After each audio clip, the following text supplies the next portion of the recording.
that you don't want to approve.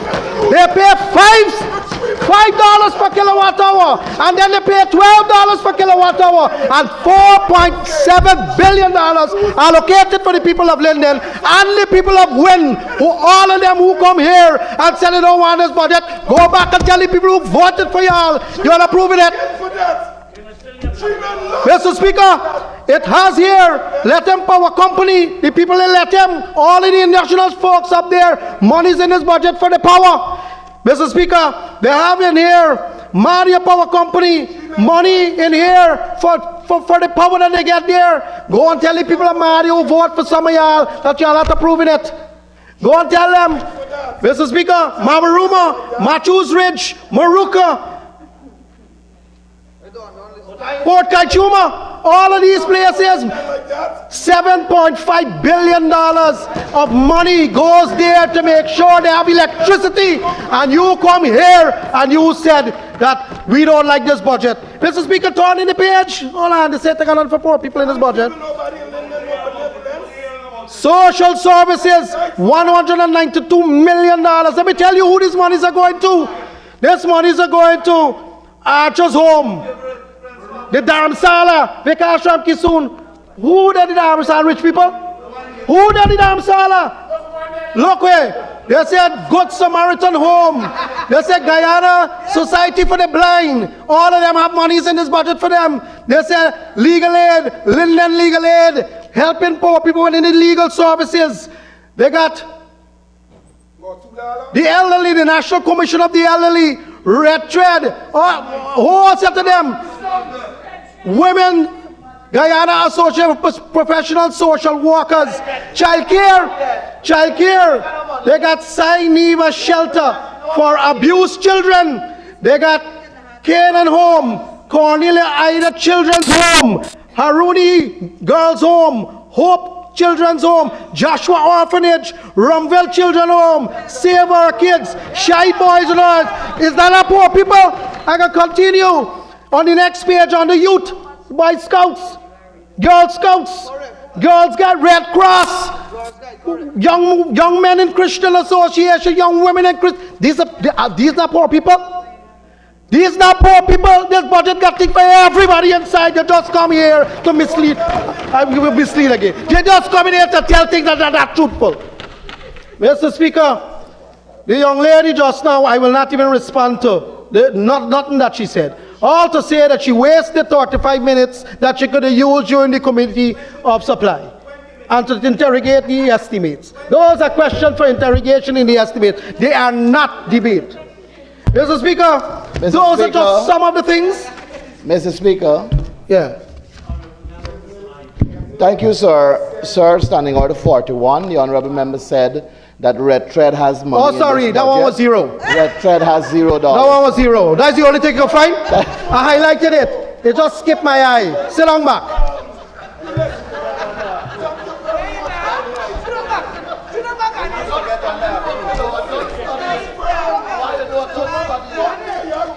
Mr. Speaker, I want to go back to the philosophy of these opposition people in this party.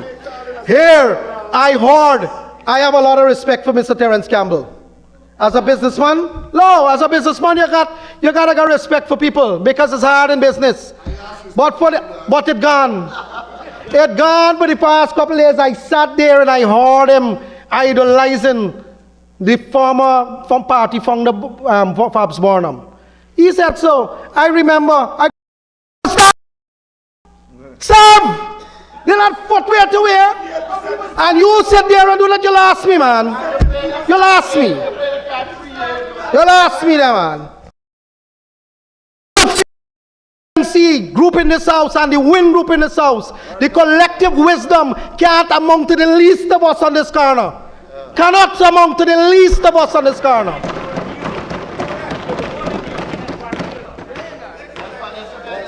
Mr. Speaker, I say to you that this country is on a trajectory. You know, when investors come in this country, one man come and said to me, Minister, Guyana seems to be the most sexiest girl in the room. Everybody wants a part of it. Because it is showing up in the numbers. Everywhere. Economic growth. Honorable AG. Every metric is on the rise. Every sector is on the rise. Everything, and yet you find that the opposition, this bunch of sour grapes, won't come here and say this budgeting and nothing for them. Mr. Speaker, I move on. I move on to the private sector. And I want to say something about the private sector because nobody in the last 4 days have said the words private unless I hear it. You didn't hear it. You did. Something with sense. You in essence. You in essence. Mr. Speaker, the manufacturers in this country will benefit. They will benefit, and you see them benefiting. They issued a statement. They gone up by 24%, 6% and 26.5% respectively between other manufacturing, rice and sugar. Manufacturing is the heart of this country. If you don't manufacture, you have to import. And once you import the inflation from the other countries. So that is what we have to do, build manufacturing. That is why we're investing in this country. Mr. Speaker, I say to you that Guyana is moving to places. The problem is because it's moving with us as in the People's Progressive Party, the rest of them have a problem with it. They have a problem with it.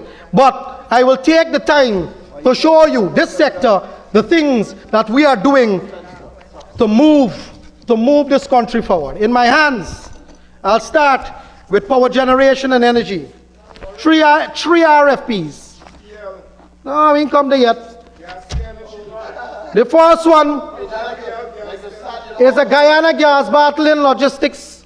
This year is for 3,020 pound gas bottle. We got out to RFP for this already. We're going to manufacture our own gas plus the bottle in Guyana. Mr. Speaker,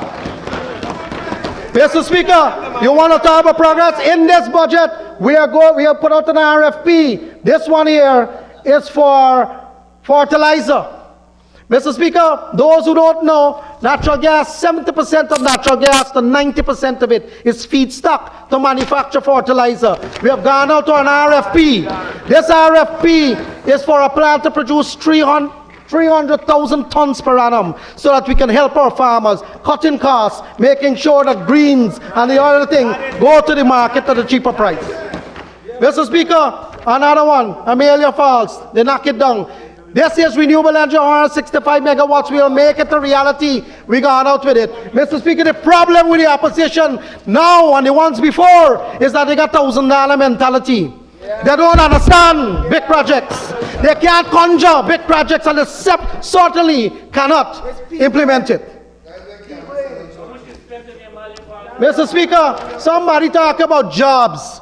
We have created in this country in the last 5 years, according to the Minister of Labor. And this year is another one. I brought it. This is the aviation sector who normally have all of the jobs. We got to go to a job fair to get people to do ground handling at the Timeri Airport, Chedijagan Airport. We had to go down and get all kind of thing. Engineers, plumbers, electricians, cargo agents, ramp attendants, admin officers, custodian, groomers, aviation security people, customer service, duty-free team members, specialists, all of these things. And then somebody saying that they're working $1,400. Who y'all come to fool, man? Mr. Speaker, I hope you ring 2 black foul. Kwame, don't come to me, I abuse back. I'm sorry.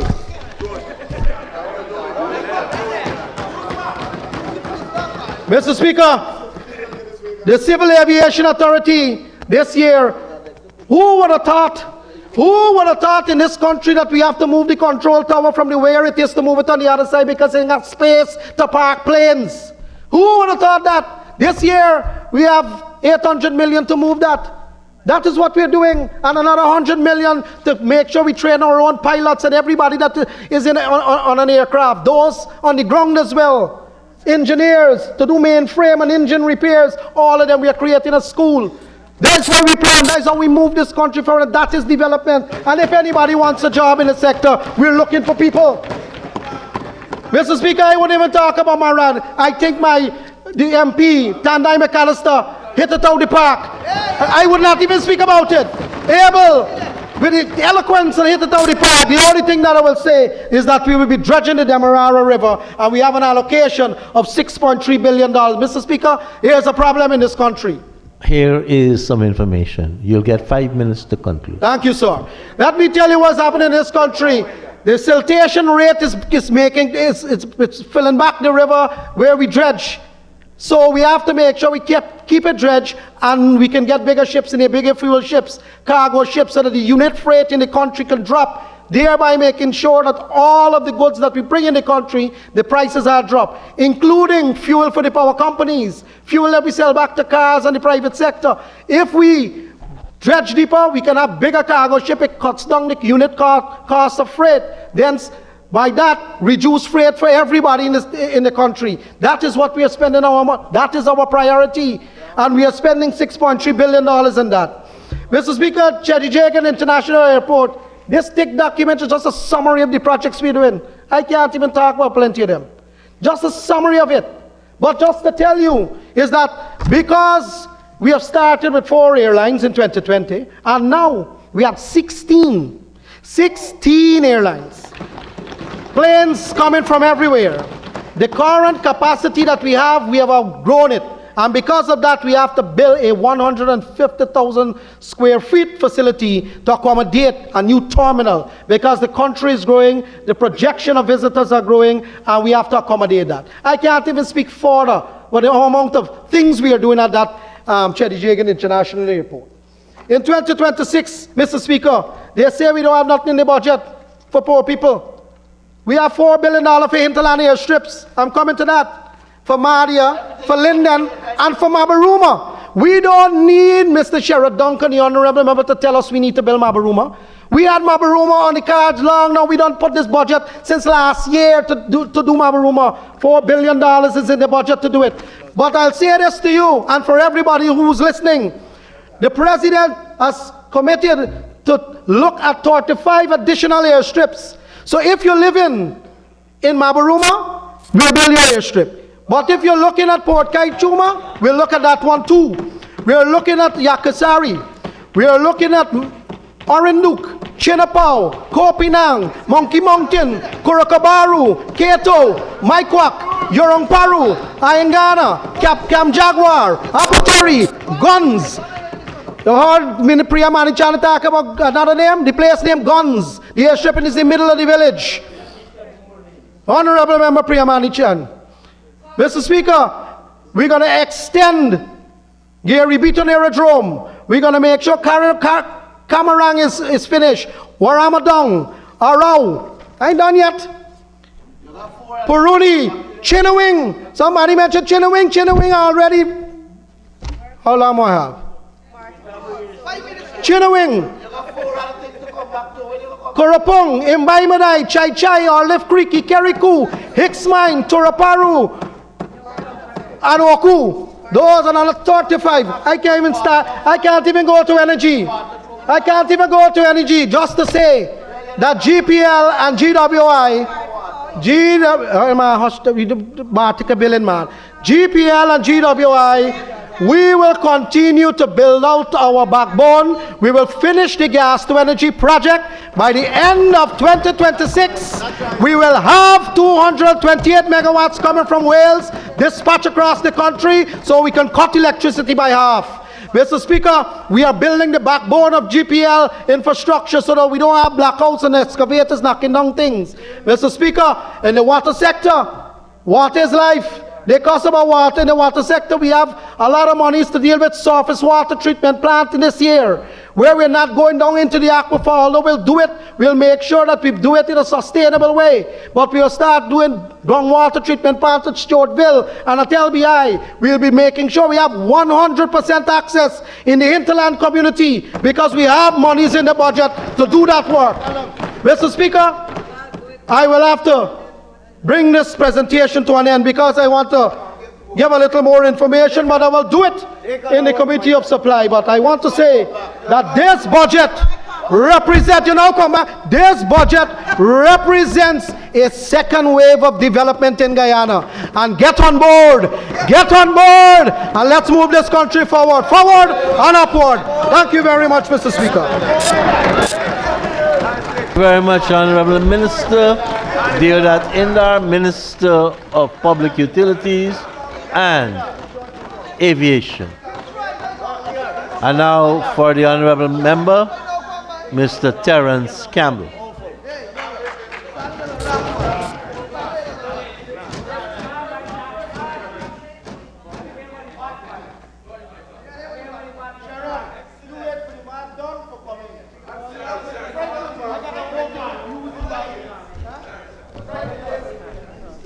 Mr. Speaker, before you start the clock on me, this is the first time I'm getting the opportunity to address you publicly since your election to the high office of Speaker of this country.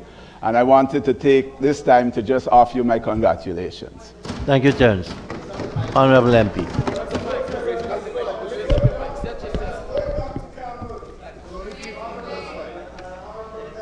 Mr. Speaker, I want to congratulate the Honorable Minister of Finance for presenting another record budget. While I believe it is misguided, I recognize the hard work that went into its preparation. So kudos to you and your team at the Ministry of Finance. Mr. Speaker, you know I have very limited time, but there are a number of matters arising from discussions before that I must address. And I want to start with Minister Indar on the issue of the helicopter report. And I've sent you a link from the Starbuck News, sir, where on the 15th of May, it reports a February 4th comment by Bishop Juan Edghill, the Honorable Bishop Juan Edghill, that a report would be released. So I do not understand this reliance now on the Chicago Convention when a promise had been made previously to release that report. Mr. Speaker, I want to turn to the Honorable Priya Manik-Chan, the former Minister of Education. She was Minister of Education in this country in her last stint from 2020 to 2025. Mr. Speaker, I will leave 2020 out and I will leave 2025 out because she did not have tenure for the entire year. And I go to the budget, and at the back, I look at the matriculation rate.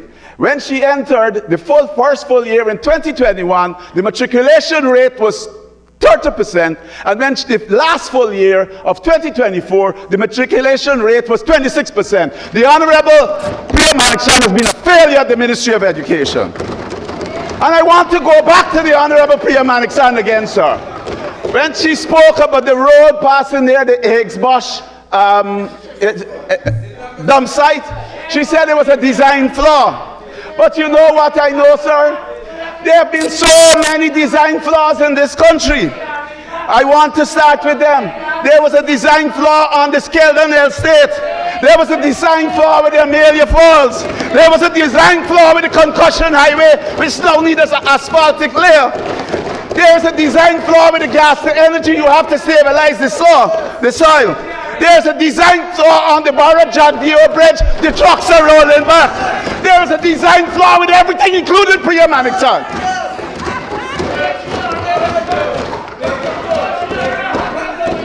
Mr. Speaker, the Honorable Deodat Indar, the Honorable Susan Rodriguez, the Honorable Keoma Griffith, they came out and they rolled out the private sector GAU. Mr. Speaker, we on this side and the country of Guyana are not impressed by those endorsements of the budget. Those are all politically captured organizations, and this whole country knows that, sir. Mr. Speaker, but this is a government prone to untruth, sir. Mr. Speaker, the Honorable Zulfikar Mustafa got up and denied that the budget said that the amount allocated to fisheries had been reduced. And Mr. Speaker, I don't have to look at the budget. On page 37, it says that in 2025, 1.7 billion was spent and 1.5 billion is budgeted in 2026. Mr. Speaker, but that is not the only thing for the Honorable Zulfikar Mustafa.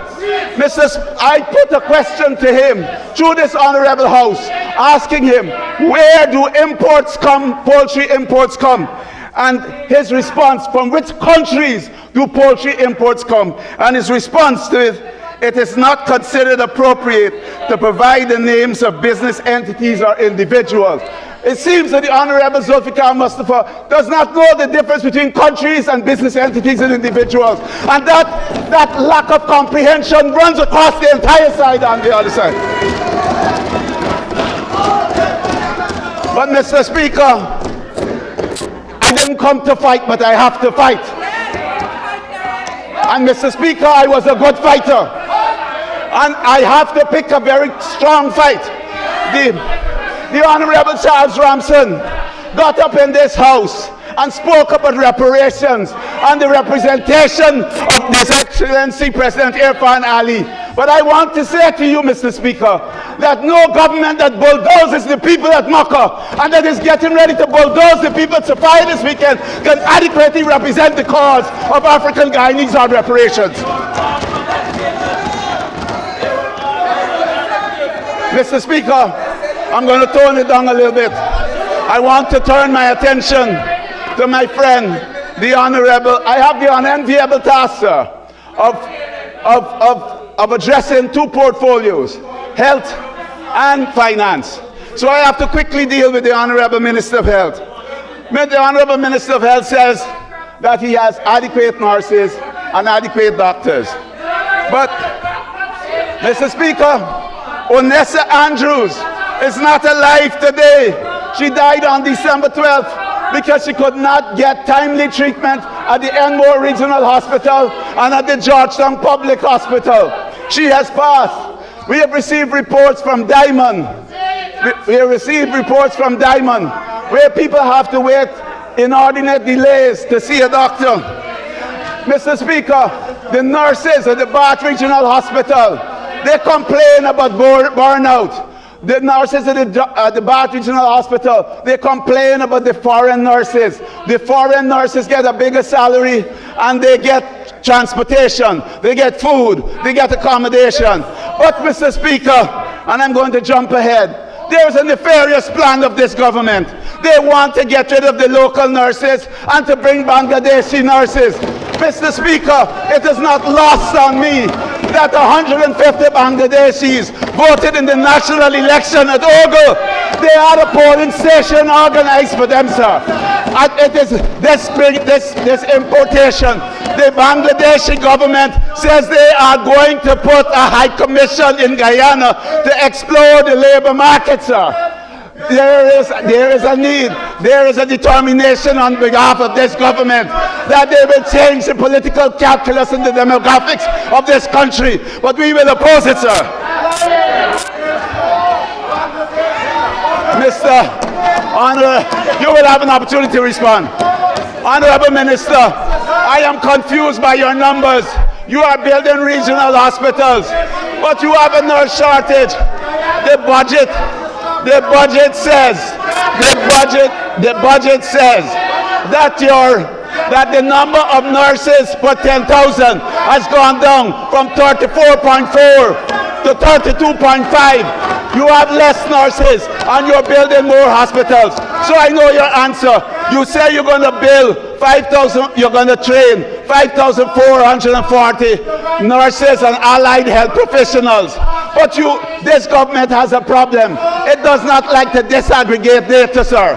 So how many allied health professionals? How many nurses? And then he says, the Honorable Minister says, that he's going to bring in 6,000 nurses, train and recruit. Where are you recruiting them from? Mr. Speaker, bringing foreign nurses to this country as we chase our own out is not putting our people first. We must put our people first. And there is no way foreign nurses will take the care of us as the way our own will do. Mr. Speaker, I am sorry that the Vice President is not here, because I want to reference a Facebook post by a close relation of his, and I will send it to you, sir. I've already sent you stuff. Mr. Speaker.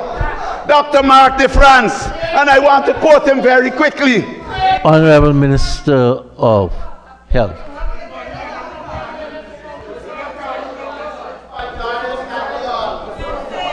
Mr. Speaker, a point of order.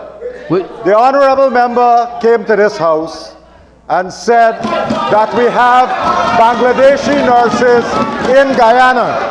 I want him to tell me in which institution. Honorable members, please. We can only have one speaker. You have 12 over there. Honorable, yes, you just need to identify on which standing order you're quoting. Point of order 40, Mr. Speaker. 40A. Can the honorable member say to this House in which hospital this government has employed Bangladeshi nurse? Because as far as I know, not a single Bangladeshi nurse was employed in the public sector. So if he's coming here, let him get his facts correct. Honorable members, if you have that information, please provide it. Mr. That we Speaker, have Bangladeshi nurses. Mr. Speaker, I believe I said that the nurses at Bath Hospital complained about the treatment of the foreign nurses, and then I went on to reference the importation of Bangladeshi nurses because I've seen an ad to that effect, and I have seen that the Bangladeshi government is establishing a high commission, plans to establish a high commission in Guyana to exploit the labor market, sir.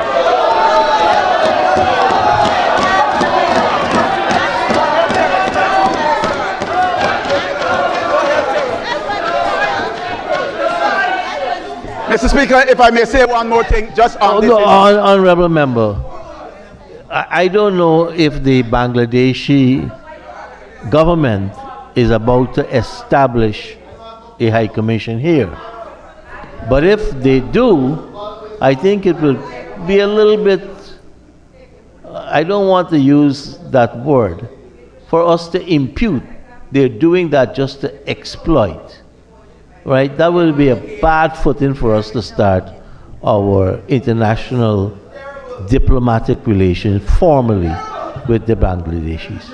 Mr. Speaker, I can lay over a report, it's a news item, that says the Bangladeshi government. Okay, but we don't use the news I'm so guided, items. sir. I want to move on with We it. don't use. Thank you. You're getting back your time, honorable member, please.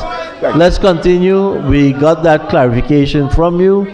Thank you. And thank you, Minister of Health.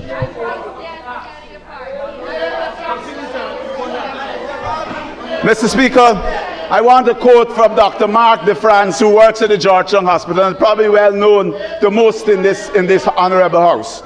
And he says, "We have had billion-dollar budgets and our healthcare system still lacks.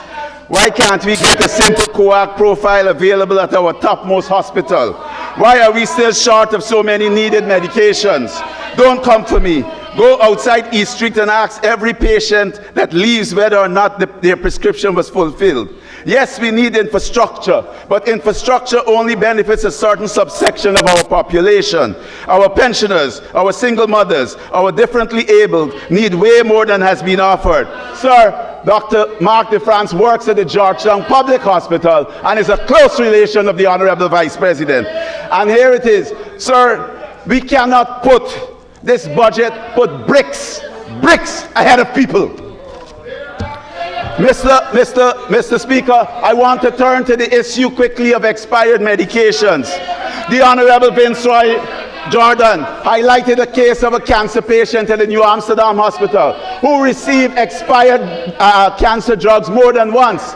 And we know the Honorable Dr. Ryan Richards mentioned about 1.7 billion in drugs that were expired that had to be disposed. And that was just for an 8 or 9 month period. Extrapolated for an entire year, we are disposing about 2.3 billion Guyana dollars in drugs, sir. And I want to say that I believe that the Honorable Minister set targets for the pharmacists to reduce the number of the drugs for disposal, and instead of disposing them, they are passing them on to unsuspecting patients. Just to stay within a certain level of what they call in the Auditor General's report an acceptable tolerance. This is unacceptable. There is no putting people first when we dispense expired drugs. Mr. Speaker, I want to touch a number of people who passed away tragically in just the last 4 months.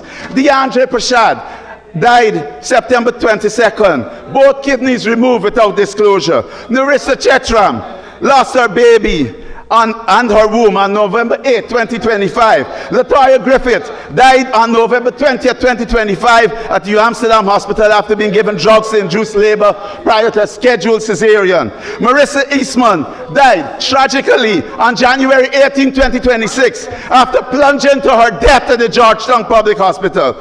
Sir, these deaths could have been prevented through protocol. These are protocol violations and lack of proper counseling and inordinate delays for treatment, sir. Honorable Frank Kennedy, I know you can do better. You must do better with our healthcare system. But listen, I don't want you to think, Honorable Frank, that I just came here to criticize. I came here to share my vision as the APNU shadow on health. And what I want to recommend to you is a national health service where every single citizen in this country is given a general practitioner, and that general practitioner will be required to see them every single year, make sure that they have their checks.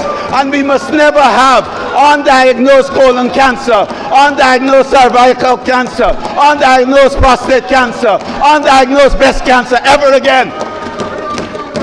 Listen, Honorable Frank Anthony, the 10,000 vouchers, and I recognize you yesterday for the work you are doing, but you need to do more. A 10,000 voucher and a Gardasil vaccine, those are not enough. I want you to focus more on curative care, on preventive care. I'm not saying to leave curative care aside, but I want you to emphasize preventative care a little more. Mr. Speaker, I know time is running, and I must turn to my good friend. I knew him and I knew his father, the Honorable Ashley Kumar Singh. The Honorable Priya Manikchan referenced Article 13 and consultations, but there was no consultation with this budget, sir. He did not consult with the opposition. He fooled the private sector. Sir, look at these volumes. He called the private sector 1 week before and tried to suggest to them that he had consulted with them, or at least that is what the newspapers say. Mr. Speaker, there are records in this budget. It was the largest budget ever. It was the longest speech ever, and it was the emptiest budget ever. For those of us concerned with macroeconomic stability, sir, the budget deficit is 450 billion. Total public debt is rising, with more than half of that total public debt being financed by foreign debt, sir. A rising external debt load becomes dangerous and will lead to depreciation in the Guyana dollar. Sir, the debt service as a percentage of revenue is projected to climb to 6.8%. In the last year, he is projecting that it would have risen from 1.3%. Here is what you do not know on that side, because you're not steep in finance. At this rate, in 6 years, we will exceed 15%, and Guyana will enter a region of financial instability. Sir, economic growth declined, and he did not say this, from 43.8 in 2024 to 19.3 to 2025, and is projected to fall further to 16.2%. This growth is being driven primarily by oil. Sir, non-oil economic growth will decline from 14.3 to 10.2. This is a dangerous trend, because what we need to be focusing in this country is on our non-oil economy. And that non-oil economy, even at 10.2%, is driven by construction and other mining, which is quarrying and sand. Those are what are driving. So if you eliminate those, you probably end up with a 5% non-oil growth. Oil is volatile. Honourable members, your 5 minutes to conclude will start now. Mr. Speaker, I'm not saying no infrastructure, but it must be paced in line with our absorptive capacity. infrastructure tends to be inflationary in the short term. But when you have such a heavy infrastructure budget, sir, and then the roads that you build, you build a road between Diamond and Craig, and then 6 months you have to do it over. You build the Heroes Highway, then you have to go put an asphaltic layer. Then that short-term inflationary effect from infrastructure becomes a medium to long-term inflationary effect, sir. The new Berbice Bridge, there's absolutely no need for it at this time. The lowest cost, that quotation that they got, the lowest tender, was US 255 million. Sir, I want to talk quickly about the imbalance in the regional distribution of resources. There is a new bridge going to Berbice, a gas pipeline, an oil and gas training institute, the National Ophthalmology Institute, a new stadium, a new airport at Rose Hall, a deep water port, a recording studio at Port Moran, a culture center at Palmyra, a cricket academy, a medical school. There is an act. We have a law on the books. It's called the Fiscal Transfers Act, and it was enacted in 2013, while the Honorable Minister would have been the Senior Minister of Finance, not hiding under the constitutional skirt of the President for immunity, but he stood on his own then, and he is not following the Fiscal Transfers Act. Mr. Speaker, I know my time is running out, but I brought a gift for him. I brought a gift. This is for the Natural Resource Fund. And well, the Honorable Anil is not here. He would jump up and say sub judice. But I am not going to go there, sir. The Natural Resource Fund, and this is Ghana. And in Ghana, the oil money goes into the consolidated fund. Yet they account for every cent in a report called the annual budget funding amount. And I have already sent this to you, sir, electronically. And this is a gift for the Honorable Minister of Finance, for him to see how he should do his work properly.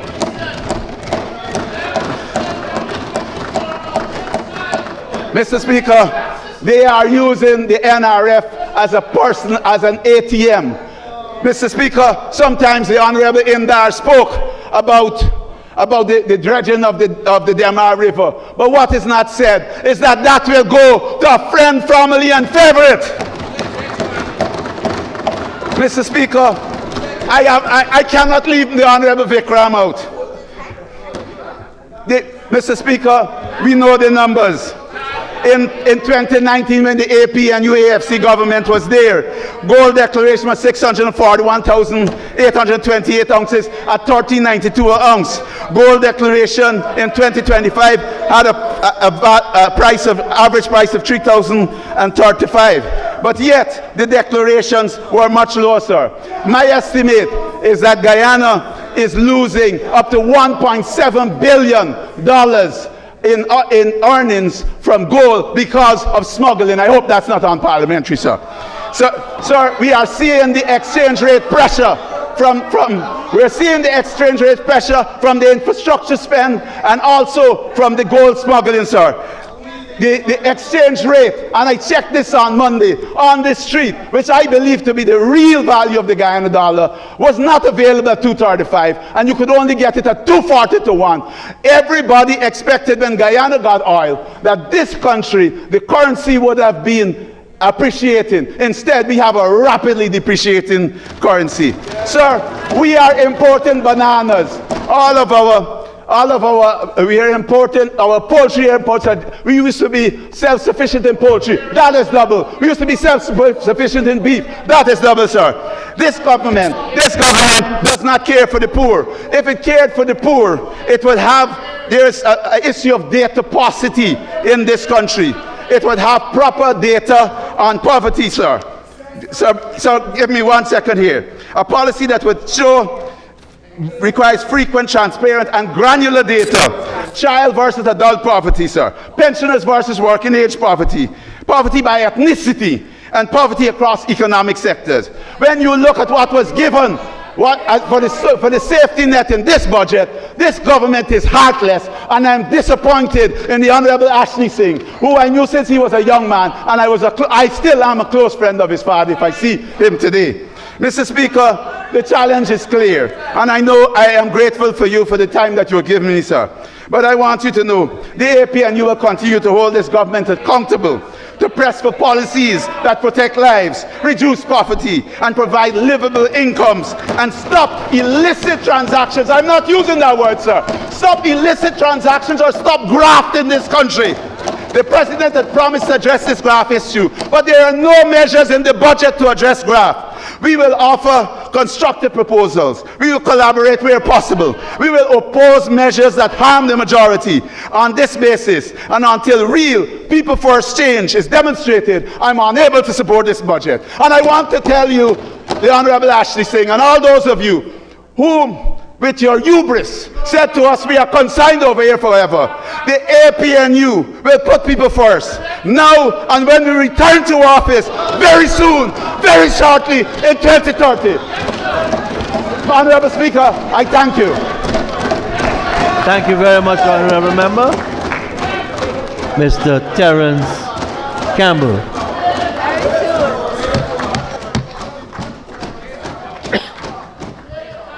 Let us invite the Honorable Member, Dr. Peter Ramsurup, to make his presentation. Minister McCoy, your man is on the floor. Mr. Speaker, in the boxing world, the youngster normally comes out and say, let's get ready to rumble. In Guyana, we say, Alabadies fight. But today and tonight, Mr. Speaker, I'm not here to fight. But, you know, when Dr. Campbell, respectfully, the Honorable Dr. Campbell spoke about shadow, and everybody kept telling me I should always begin my speech and talk about the loo. And I couldn't understand what they meant by the loo. And then I just remembered that the loo is a toilet in England. And then the loo meant the leader of the opposition. So this is a new term for me, the loo, as the leader of the opposition. And now the Honorable Lou is not here. Miss Dr. Campbell, the Honorable Dr. Campbell wants to be the shadow. He sat on the Honorable Lou and nothing solid came out. It was all liquid. Oh, come on. Dr. Campbell, I expected a lot more from you, Dr. Campbell. But, Mr. Speaker, I want the honor to thank you. I respect you as a mentor. I respect you for your role and your service to this country. 40 plus years. I know, I've heard your name, I've seen you, I've known you for decades. And it's a pleasure to represent and speak to you on behalf of the People's Progressive Party Civic. And to the Honorable Dr. Todd, who said we are not in election. The fact we won by a landslide, the people of Guyana voted for us. We have a right to tell them what we will do for them in this budget and what we have done. And that's why they voted for us. And that's why they will continue to vote for us, Mr. Speaker. And I want to first bring to this House the President of Guyana, His Excellency Dr. Mohammed Irfan Ali, the leader, the visionary, the man of courage, a man of conviction, the man that walks the street, the man that talks to every citizen, the man that sets the pace. And over the last 5 years plus, he has designed an economy that has transformed this country, that my kids, your kids, can raise this flag and be proud of. And he then would have instructed the finance minister, the senior finance minister who has served this country for decades, to present a budget that the honorable ministers, all of them, well educated, well directed, and they put a national budget for our people of this country, and our people of this country deserve this budget. When I listen to this side of the opposition, when I hear Dr. Campbell said we can't support this budget, I don't know how they're going home tonight and tell their young children, you ain't gonna get no money because we don't want you. What would they tell my parents? My mother's going to be 88 years old. You wouldn't get any increase in the pension. How could they do that? How could they do that? How could they tell Dr. Anthony not to build these hospitals? The same APNU that didn't build the specialty hospital that stopped it. Many people died because they couldn't afford to leave this country. Dr. Anthony is building hospitals across this country, and that is what our people have asked for.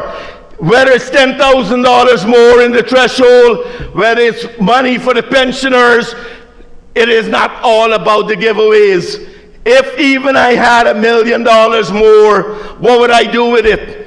I want a better road. I want to drive to that hospital. I want to drive my kids to school. I don't want to walk in long boots. I travel Region 10 and I see the Honorable Solomon is gone. The Bishop and Public Works has built 58. The Honorable Bishop Wanegel built 58 kilometers of road. Minister Todd and I went to Victory Valley in 2020, and I can tell you it was the saddest thing we did. We walked through some mud and we had to help this woman in a wheelchair roll through that mud in Victory Valley in Linden. Today they walk on paved pathways. Today Kwakwani drives on roads. Today the airport is going to be open very soon in Kwakwani. The president has built across this country. Across the country, his economic plan, which is by design. He started out with food security, and guess what? He's moved to food dominance. And if you're sitting anywhere in this country listening to me, and you have your young children, and I know we like to talk about education, they talk about Kwame CXC. I've got 0 CXC. Sorry to say, I failed. I failed common entrance, but I got a second chance, and I proved I can deliver with a second chance. When the president says, not all of us will graduate from gold, but the fact that 40,000 plus is there registered, and more than that, the minister said, is eligible and will be eligible to get free education. And my daughter goes to UG right now for free. The fact they get a second chance. If you didn't good in school, you can become a welder today. We will train you. We will train you to be an operator, a heavy-duty operator. We will train you to be in the Hospitality Institute. We will train you to get into the oil field. That is what our president is doing every single day. And this is what this budget, People First, is doing for us.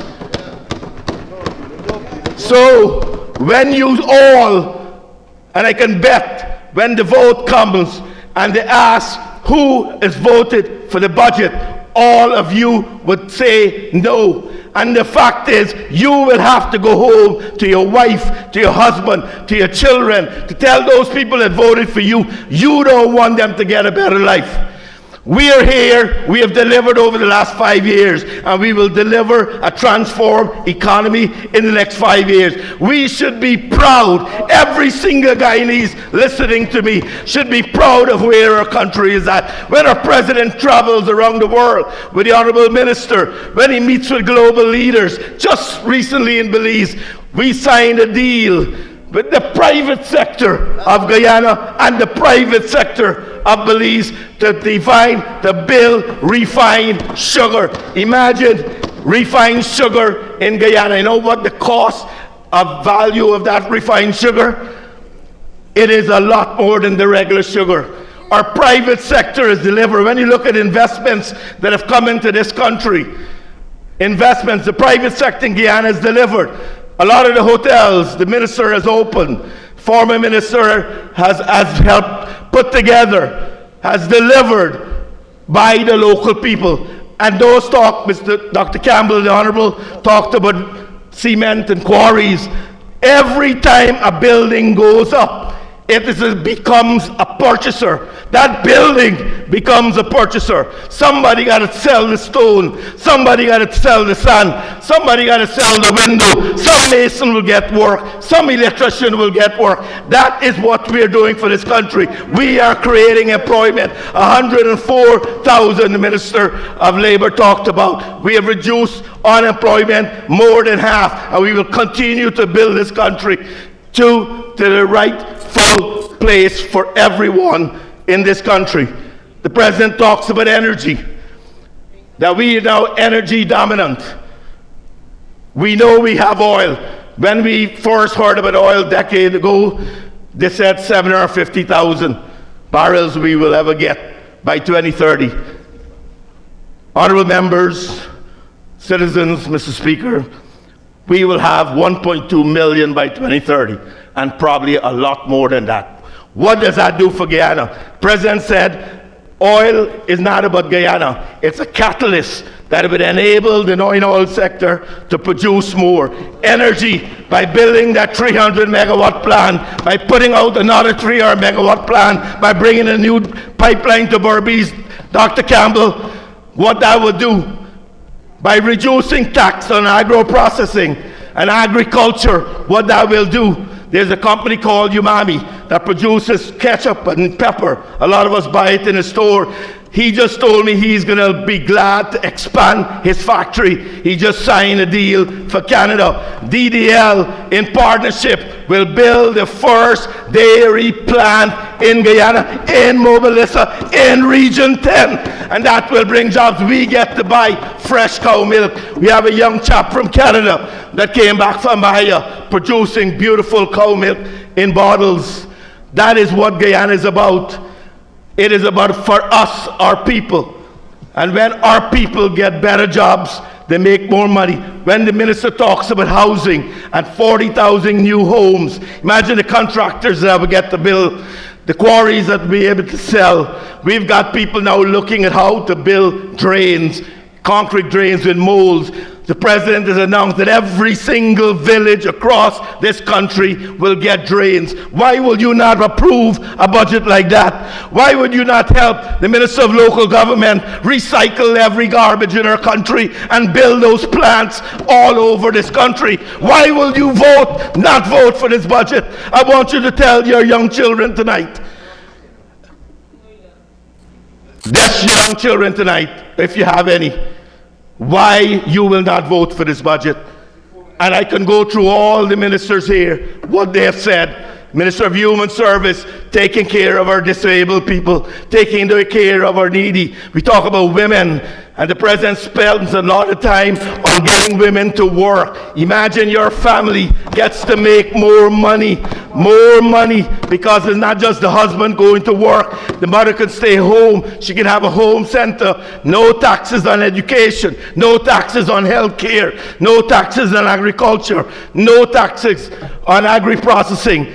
And we're going to have a manufacturing boom in this country. Well, as foreign investors, and we are proud of our private sector, Mr. Speaker, the fact that they have delivered for the country. And the president said that's how a country grows. When there's confidence in our economy, our country gets better. When our people gets better, that means we have delivered as a government for our people. And that is what 2026 budget that Dr. Ashley Singh has presented, that will bring and continue to deliver for us, to our citizens, for Guyana, everything we have asked for. And I would say it's the most beautiful thing to be a citizen of Guyana. We're proud. Our passports is worth a lot of money.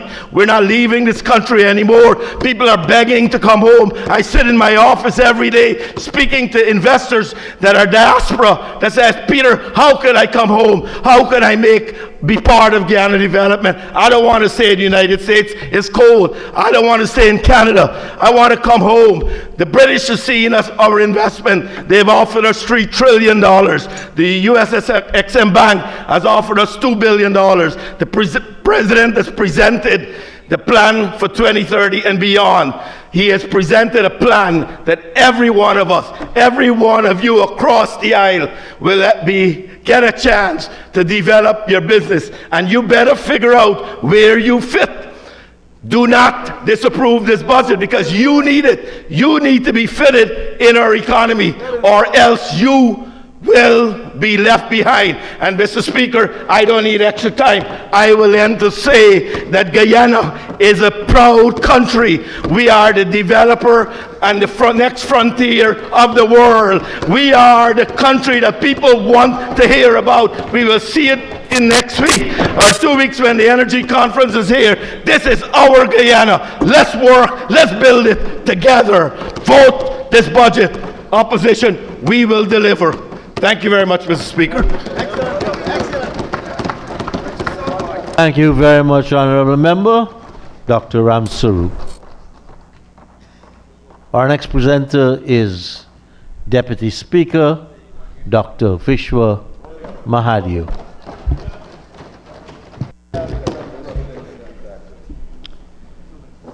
Thank you, Mr. Speaker. Mr. Speaker, I had plans to get into my speech right away. However, I can't do that. For the simple reason that someone who seems to have not a clue about how the health system is run has tried to lecture to the Honorable Minister of Health, someone who has been in the health system and in health system management for nearly 30 years. Mr. Speaker, oh, you gone? Mr. Speaker, first of all, the gentleman mentioned the name Mark de France. And I think it gives me the right that I could reply. This Mark de France gentleman, if you're talking about the same person, there are a lot of allegations where his training is concerned and his licensing is concerned and all of that. I don't know that he's in the system. I don't know that he's in management. What I could advise the honorable member who spoke before, what I could advise him is that every day we have a meeting with all the hospitals. The meeting with all the regional hospitals, and so it starts at 7 o'clock, and the Georgetown Hospital also. And at this meeting, we receive all the information, whether it be on the situation with the drugs, whether it be on the situation with partially filled prescription, if any, whether it be with the laboratory tests that are being done, the number of inpatients, the number of outpatients, the number of tests, x-rays, whatever it is. And we are kept up to date, and the minister gets a copy of that every single day. So what the honorable gentleman was talking about, he needs to go and come again. Yeah, that research is lacking over there. Mr. Speaker, every death is sad. Every death is regrettable. But I could say clearly that the Ministry of Health investigates every death. A report is compiled, and whatever lessons are learned, systems are put in place. And so this is why maternal deaths have been declining from 2021 to now. And if the honorable member would like, he could get the information. It's readily available. I'm sure the honorable minister would make it willingly available to him. I don't know if he understands what are general maternal deaths, coincidental deaths, and the other deaths, and how it's calculated. Minister, you might need to school him. And maybe the France fellow too. Mr. Speaker, I heard the honorable member say in a dismissive manner, for want of a better word, the 10K voucher and Gardasil vaccine. He didn't listen, he didn't hear what the honorable minister was saying about the kind of vaccine that we are now using for the prevention of cervical cancer. Does he know what are antigens and all of that? Minister, you really got a lot of work to do with him. Mr. Speaker, allow me to go into my substantive speech. Let me first congratulate all the new MPs that are in this House, especially the MPs on our side of the House, but also the MPs across the floor, the new MPs. And I would also welcome back the other MPs. Some of them are new in the place that they are sitting, representing different organizations and maybe parties. So they're also new to the system, I guess. I'd also like to a special welcome to my comrade and friend from Region 6, Comrade Zamal Hussein, and also Mr. Harbajan, who's not here. Comrade Sonia from Bethany, Region 2, I spent the Honorable Minister Gail Teixeira, when she was Minister of Health, she posted me to Region 2. For 10 years, I served in Region 2, so it's my second home. Comrade Vanessa, whose father used to spend time in our home when he comes to Burby, so you're like family too. I want to congratulate all my comrades on their great presentations that were factual, informative, well-researched, and delivered excellently, debunking misinformation, partial truths, and to borrow the labber-dabber that was coming from over the other side. Just a friendly word of advice to my colleague MPs across the floor. I saw a video, Facebook video that somebody sent me. Get used to getting a lot of materials from Parliament. Be prepared if you want to make a proper speech, be prepared to read those materials. Additionally, research in other places. They could always come to the library and to the Hansard and do research. And to be properly prepared to make sensible contribution, like my honorable colleague said, welcome to the big league. Mr. Speaker, the approach to the budget debate, and especially this budget, shows that there is no difference in the parties across the floor. They say the same things, reading from the same script, and seem convinced that being in opposition means you have to oppose everything. In fact, we see familiar faces from the last Parliament sitting across the floor saying familiar things said by the opposition in the last Parliament. In fact, some of the honorable members were ministers in the 2015 AP and UAFC government, and then in the AP and UAFC opposition, and will always carry with them that stigma. Even the words they use are familiar.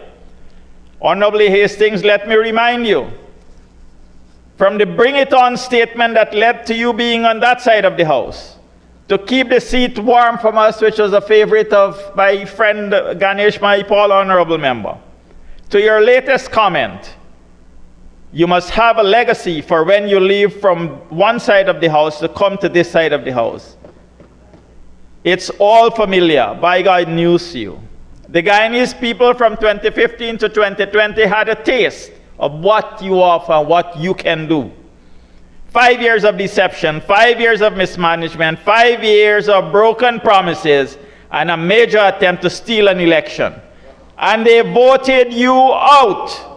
And then 5 years after, seeing that the PEP Civic delivered on all the promises, an honorable member, that side is where you'll continue to be, because we will continue to manage the affairs of the people, because they will continue to give us a bigger and a bigger mandate, larger numbers on this side of the House, and since there's a limited number of seats, only 65, by extension, you'll be fewer over there. Irrespective of whether you come from WIN or AP and you're whatever. Mr. Speaker, Budget 2026 has my complete and unreserved support. At 1.558 trillion, this budget actually does what a government is supposed to do. Govern for the people, invest in the people, and deliver results for the people. More importantly, it builds on the other PEP civic budgets, a continuum of development and progress from 1992, when, Mr. Speaker, remember, over 90 cents, I think it was 94 cents, from every dollar earned by the country was used to service debts, to 2014. And then from 2020, when we had to pick up the pieces of 5 years of neglect, 5 years of destruction, 5 years of holding on to power at all costs, and 5 years of destruction of Guyana's image, resulting in a destroyed economy and a devastated health system, and we started to build again, year after year, 2020, through the COVID pandemic to today. And so, Mr. Speaker, progress continues. I commend the Honorable Minister of Finance, Dr. Ashni Kumar Singh, and like we've been hearing, he's AK. He fired the first shots a few days ago, and he will fire the final shots tomorrow. And I would also like to compliment his team for preparing a plan that is clear, measured, accountable, and one that continues on the trajectory of progress Also commend the team from all the ministry, especially the team from Ministry of Health, for their contributions. Mr. Speaker, this is a budget from a government that treats all citizens across Guyana equally and places the citizens' interests first. Mr. Speaker, there was a speaker who came and said, you know, we shouldn't be focusing on the past and we should not be, and then spent his 15 minutes focusing on the past. So let me just say, Mr. Speaker, and I'd like to quote the Honorable Prime Minister and remind him, those who don't remember the past are condemned to repeat it. And so we have got to remind what happened in the past. There exists a difference between our government and the opposition when they were in government. We govern with loyalty to the people. They govern with loyalty to themselves. Every policy, every neglect, every empty promise under their watch was betrayal. And the people felt it in their homes, their workplaces, and their hospitals. They spend more on ministerial diets and less on schools and hospitals. Capital projects were stalled. National growth slowed. And Mr. Speaker, when they built one clinic in 5 years. We built six hospitals in 3, and I'll come to that in a bit, Mr. Speaker. They taxed essential items like water and electricity. We cut the burden and invested in prosperity. They sent 7,000 sugar workers home, abandoned them. We restored livelihood, created job opportunities, delivered tens of thousands of house lots. Tender irregularities, mismanagement, and incoherent policy was their idea of reform. We delivered transparency, structure, and results. If they were capable, they would have done it first, but they are not. And yet, they have the audacity, Mr. Speaker, to criticize programs that they themselves benefited from and continue to benefit from. Do they want Guyanese to suffer because their loyalty is only to themselves? Every time they claim reform, they mean cutting something. Mr. Speaker, I had wanted to complete my colleague's journey in Region 6, but I don't think I will have the time for that, so I'll leave that for the end if I have the time. I'd like to turn to health. The Honorable Doctor who spoke in a disparaging way about telehealth, telemedicine, because I think he is, Dr. Anthony, I don't know, you have two shadows, or is it you have a shadow and then a shadow of the shadow? I guess that. But, Mr. Speaker, that gentleman, that honorable member, doesn't have a clue of what is telemedicine. Telemedicine was introduced in Guyana as a novel idea in 2022, and many persons at that time were suspicious about it, its actual value, and whether it could be used in Guyana. The government of Guyana, under the leadership of His Excellency Dr. Irfan Ali and the Honorable Minister of Health, Dr. Frank Anthony, saw the vision of what telemedicine could do in a country like ours. Mr. Speaker, today our telemedicine hub in the Ministry of Health is a place that persons come to from international organizations and other countries to see how telemedicine can and should be managed. From 2022 to now, we have gradually increased the numbers of sites. In 2026, we will once again do so with provisions in this budget. Mr. Speaker, most of these sites are located in the hinterland regions, 1, 7, 8, and 9. But we also have sites in 4, 5, 6, and 10, where we have some riverine and some hinterland communities. Sir, let me share some data and hope the honorable member is listening and can understand what telemedicine is capable of and what it has already done for us. Mr. Speaker, I have this document that I could lay over. We would have increased the number of telemedicine sites from 4 in 2022 to 130 by the end of February. And the Honorable Minister has assured us that it will go to beyond 150 by the end of the year. Mr. Speaker, for last year, 15,000 persons accessed these facilities that had the sites. 6,363 patients use the telemedicine. 1,293 video calls were done. Mr. Speaker, let me explain a little bit. You go to a telemedicine site, there is internet connectivity. There is a video connectivity. Some sites have got ultrasounds. They have ECGs that could check your heart. They have patient monitors. So as the doctor sits in Georgetown or as the doctor sits in a regional hospital, the specialist could see the patient, communicate to the patient, and advise what to do. Mr. Speaker, 262 referrals are made. 501 serious cases are managed, and 34 medical evacuations were done. The 501 serious cases were managed right at the telemedicine site. Mr. Speaker, 159 mothers got care through telemedicine. 513 babies got care through telemedicine. 533 chronic disease patients got care through telemedicine. And 6 mental health patients were assisted through telemedicine, Mr. Speaker. Mr. Speaker, all the telemedicine sites, connectivity is used, not only for doctors' consultations, but also for training, for monitoring and evaluation, for reporting, and for meetings. Mr. Speaker, every month there's a meeting with all the telemedicine sites and Ministry of Health staff. In fact, Honorable Priya, your staff also joins the meeting, and Ministry of Army and Affairs, because at this meeting also we have the Tushao, the village rep, and other village councillors who might be interested. We discuss health, but not only health, whatever other issues the village might have, and we find solutions together. That is telemedicine. That is telemedicine. Mr. Speaker, I'm glad that my colleague came in, but he missed the part that I spoke about doing proper research. And don't be afraid of reading. It doesn't matter how many pages you get to read. Right? Sir, we haven't stopped there. The Honorable Minister of Health, Dr. Frank Anthony, guided by His Excellency the President, has already tested drones to provide and upgrade services in Guyana. Once again, sir, we'll be leading the way. We'll be providing better services. We'll be providing more timely services. Think about blood and blood products, medicines and critical supplies that can be delivered to remote communities in a timely manner. A world-class health care for the whole of Guyana is definitely in the making, and we are well on our way. Sir, I'd like to bring your attention to dental care.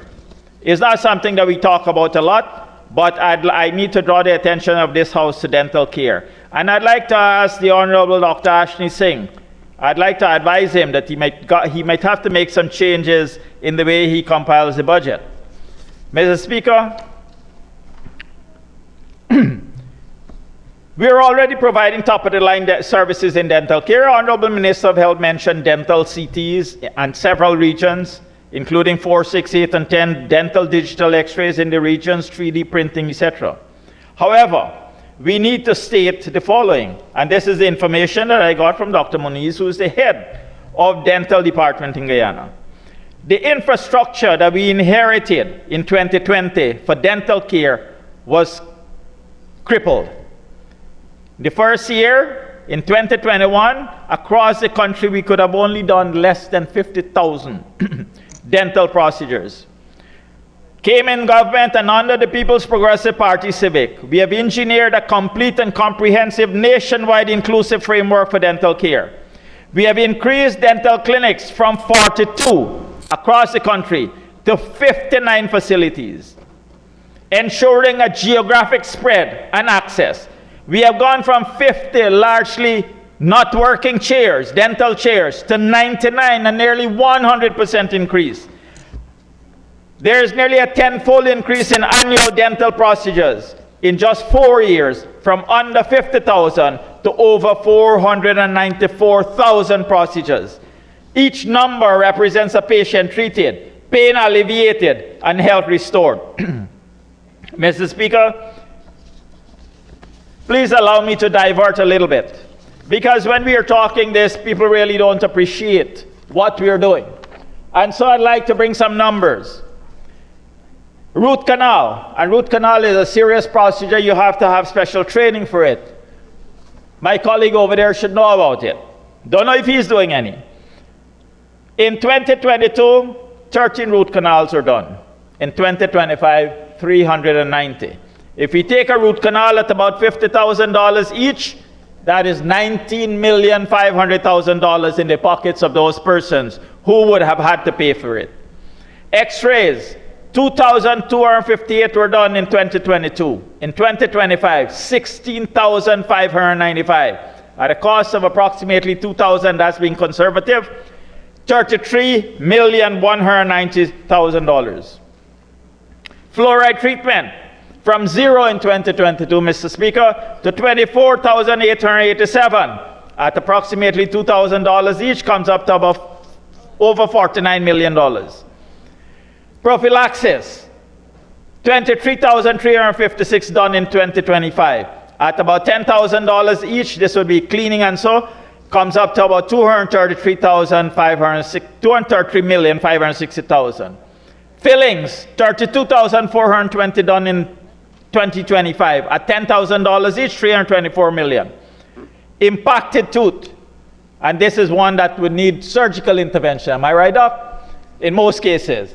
Impacted tooth, 7,989 were done in 2025 at a cost of over $50,000 in a private institution, coming up to over $399 million. Mr. Speaker, in addition to that, X-rays were done, and the cost of the X-rays, yeah, I have the figure.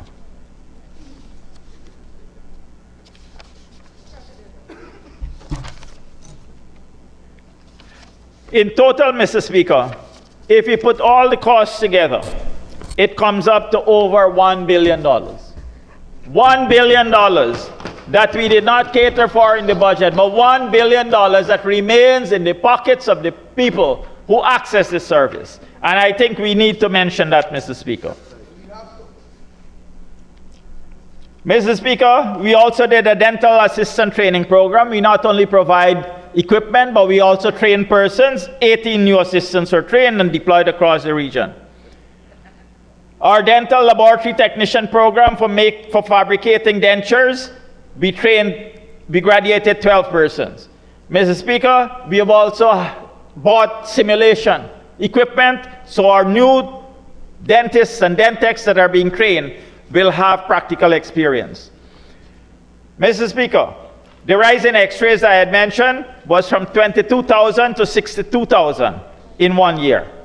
Mr. Speaker, let me turn a little bit to blood banking and the availability. Before 2019, we were storing blood at only 11 health facilities across the country.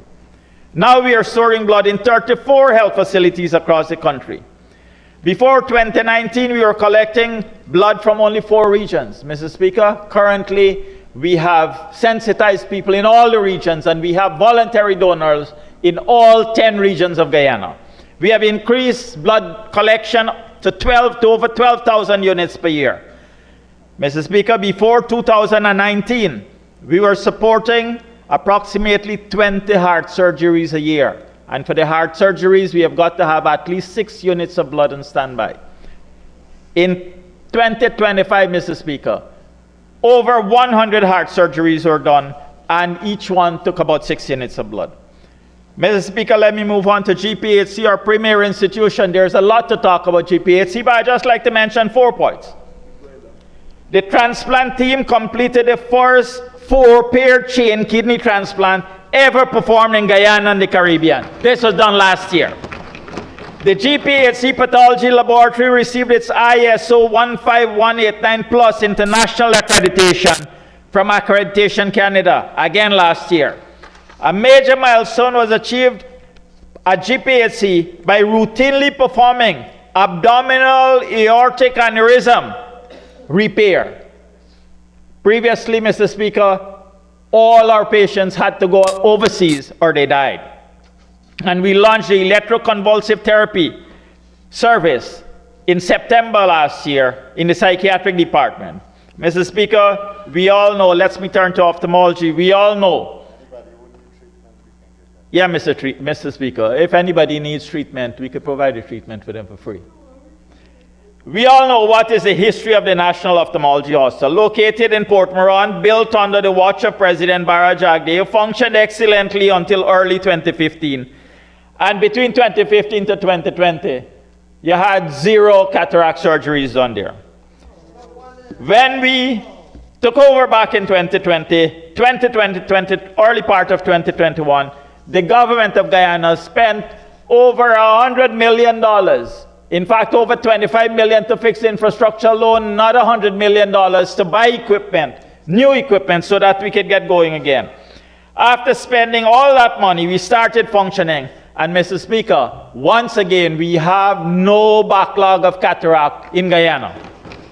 In fact, Mr. Speaker, let me remind this House that we are bringing persons from different regions. We screen them, we transport them, whether we by bus or we fly them out. We bring them, we do the surgeries, and we take them back. Well, I'm not going there, because it's free for everyone, and those who it's patient confidentiality.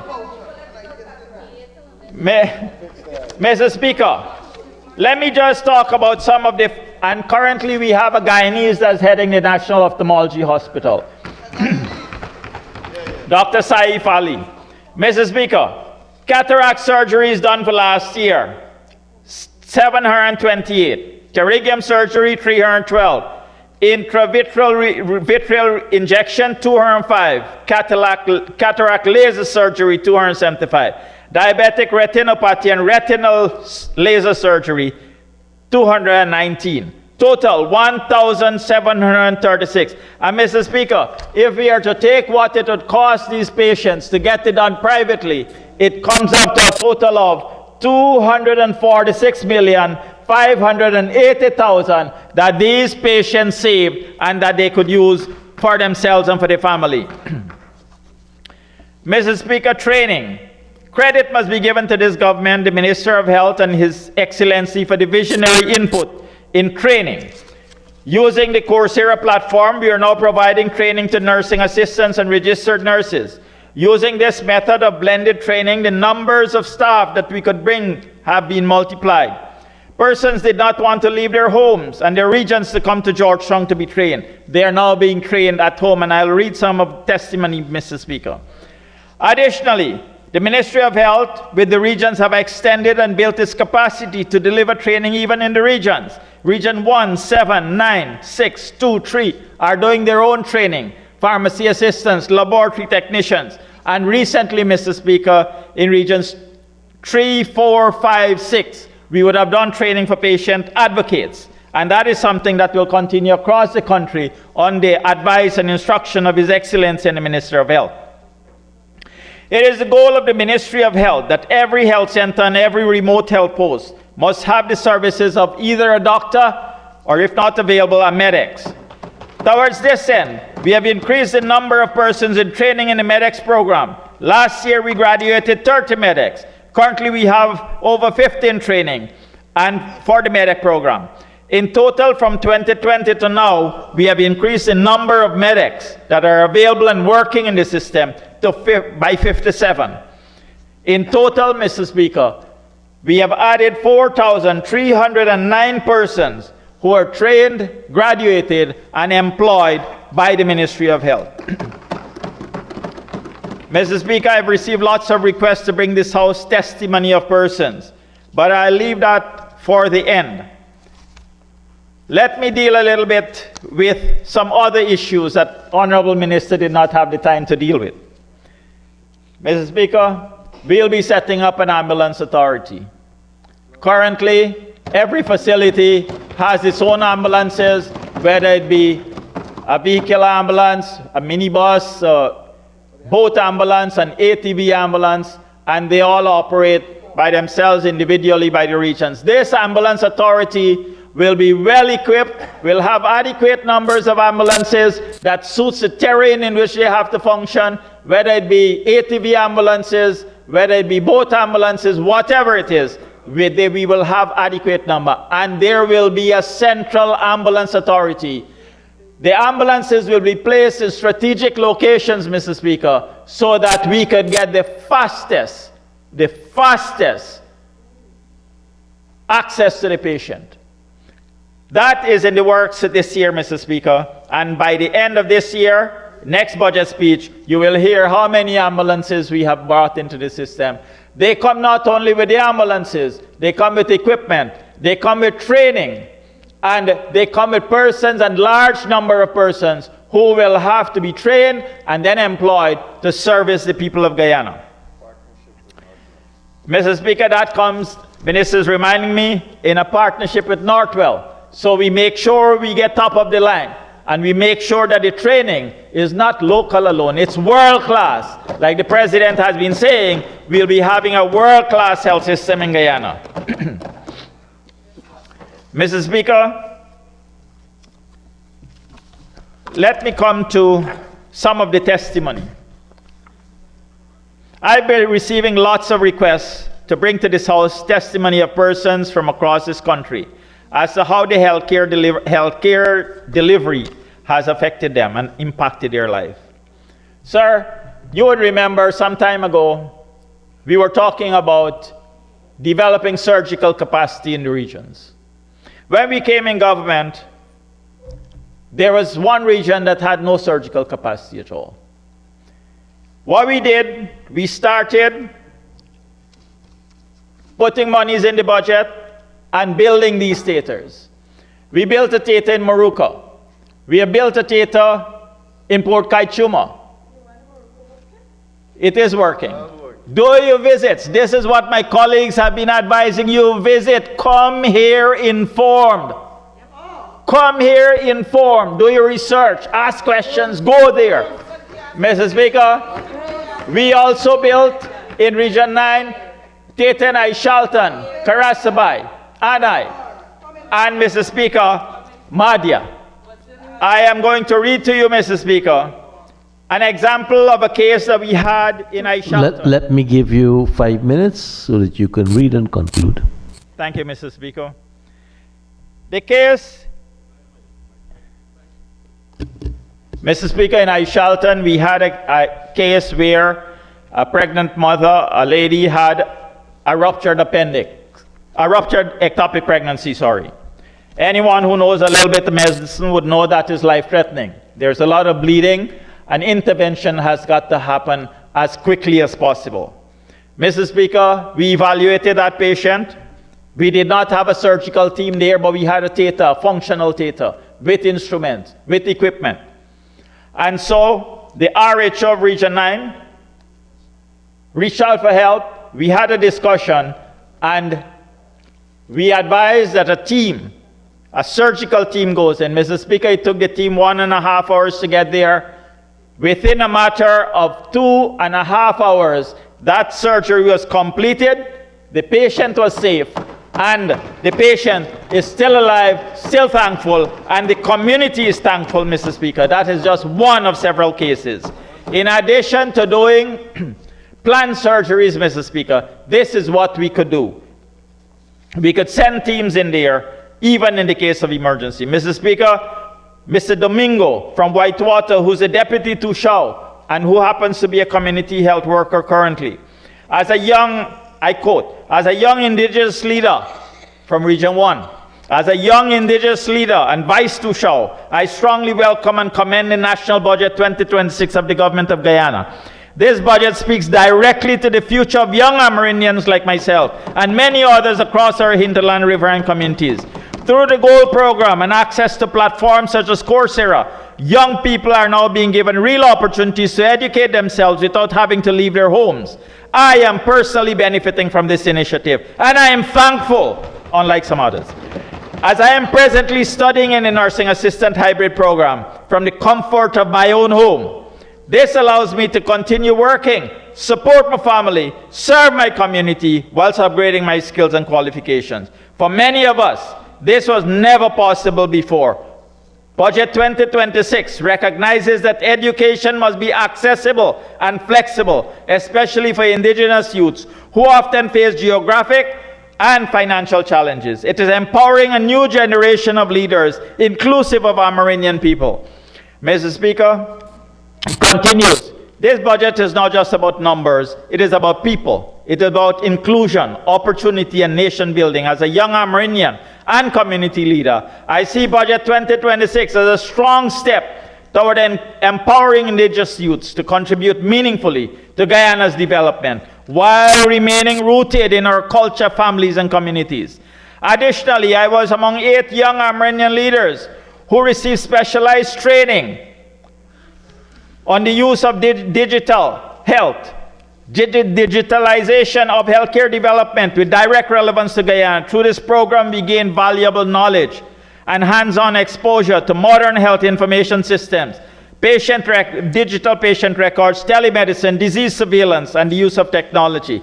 Mr. Speaker, it's a long message. I'm going to end there. Another one. My name is Altia Rashid, a young Amerindian woman from Barbina Hill. As a healthcare professional, having served as a community health worker for 7 years, I am now honored to be undergoing training as a midwife, an opportunity made possible through the continued support and vision of our esteemed government. The advancement represents not only personal growth, but a strengthened commitment to improving maternal and newborn health. Another one, Janice Moses. I am thankful to the PPP civic government for giving me the opportunity to upgrade from CHW to midwife. I've been doing, the People's Progressive Party government have always been doing and continue to do a lot for young people across Guyana, of which I am a living proof of the same.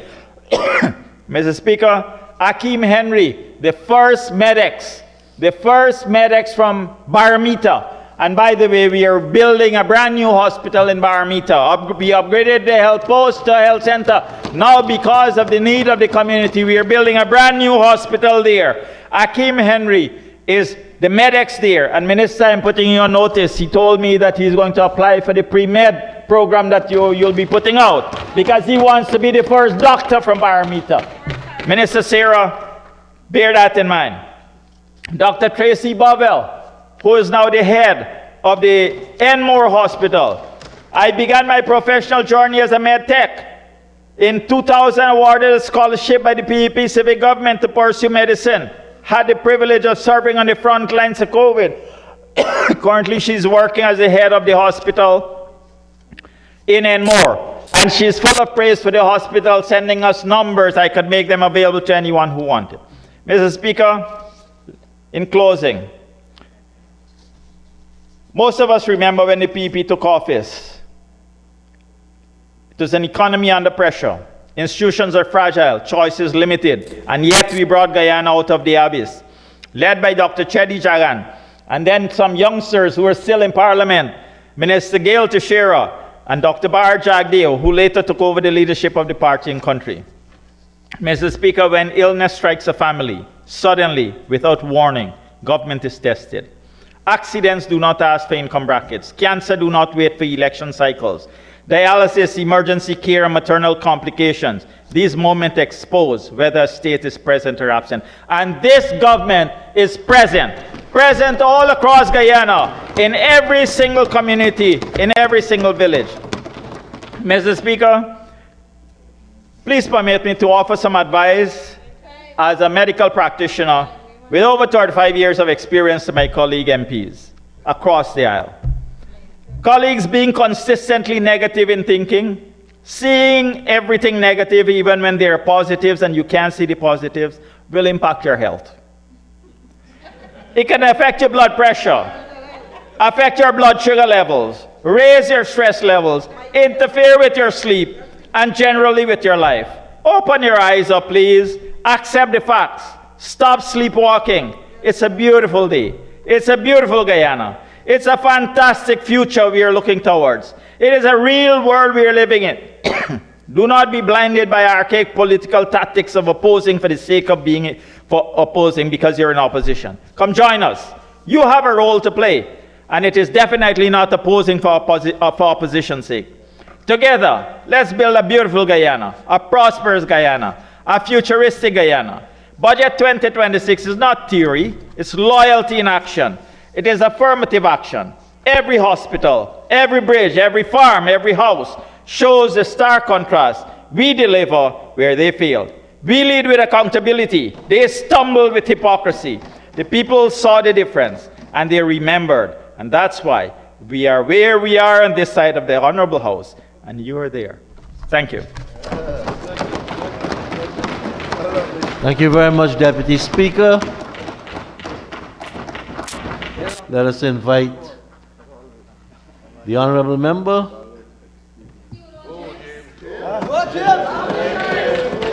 Mr. James Bond, as he returns to the National Assembly after a short hiatus. Honorable Member, you may comment. Mr. Speaker, thank you. Thank you, Mr. Speaker. Thank you. It is excellent to follow. It is excellent to follow Dr. Vishnu Mahadio. He was my colleague in the 10th Parliament, and we became extremely good friends since then. We are extremely good friends now. So it's an honor and a privilege to come behind the Deputy Speaker, Vishnu Mahadio. Comrades, honorable members all, I must express gratitude to my Lord and Savior first and foremost. But I must also extend gratitude to His Excellency, Dr. Muhammad Irfan Ali. I must extend gratitude to the Vice President, the General Secretary of the party, Dr. Bharat Jagdeo, and I must express gratitude to my colleagues and comrades of the People's Progressive Party Civic, most of whom are here. Since I was a child, I always wanted to be with the best and the brightest. I wanted to be with the best and the brightest. You know, and I always, one thing about me, I never considered myself the best or the brightest, and I always looked to people that I could learn from. And I'm not saying that I did not have great mentors in the PNC. For example, Winston Shripal Murray, who my colleague mentioned, he's my mentor, political mentor. Vala Lawrence as well as my political mentor. Amna Ali is my political mentor. But this is the first time, I can say this here, this is the first time in my political career that I take notes around people. I never had the opportunity to take notes around people. But whenever I'm around His Excellency, I take notes. Whenever I'm around Dr. Bharat Jagdeo, I take notes. Why is this so? Why is this so?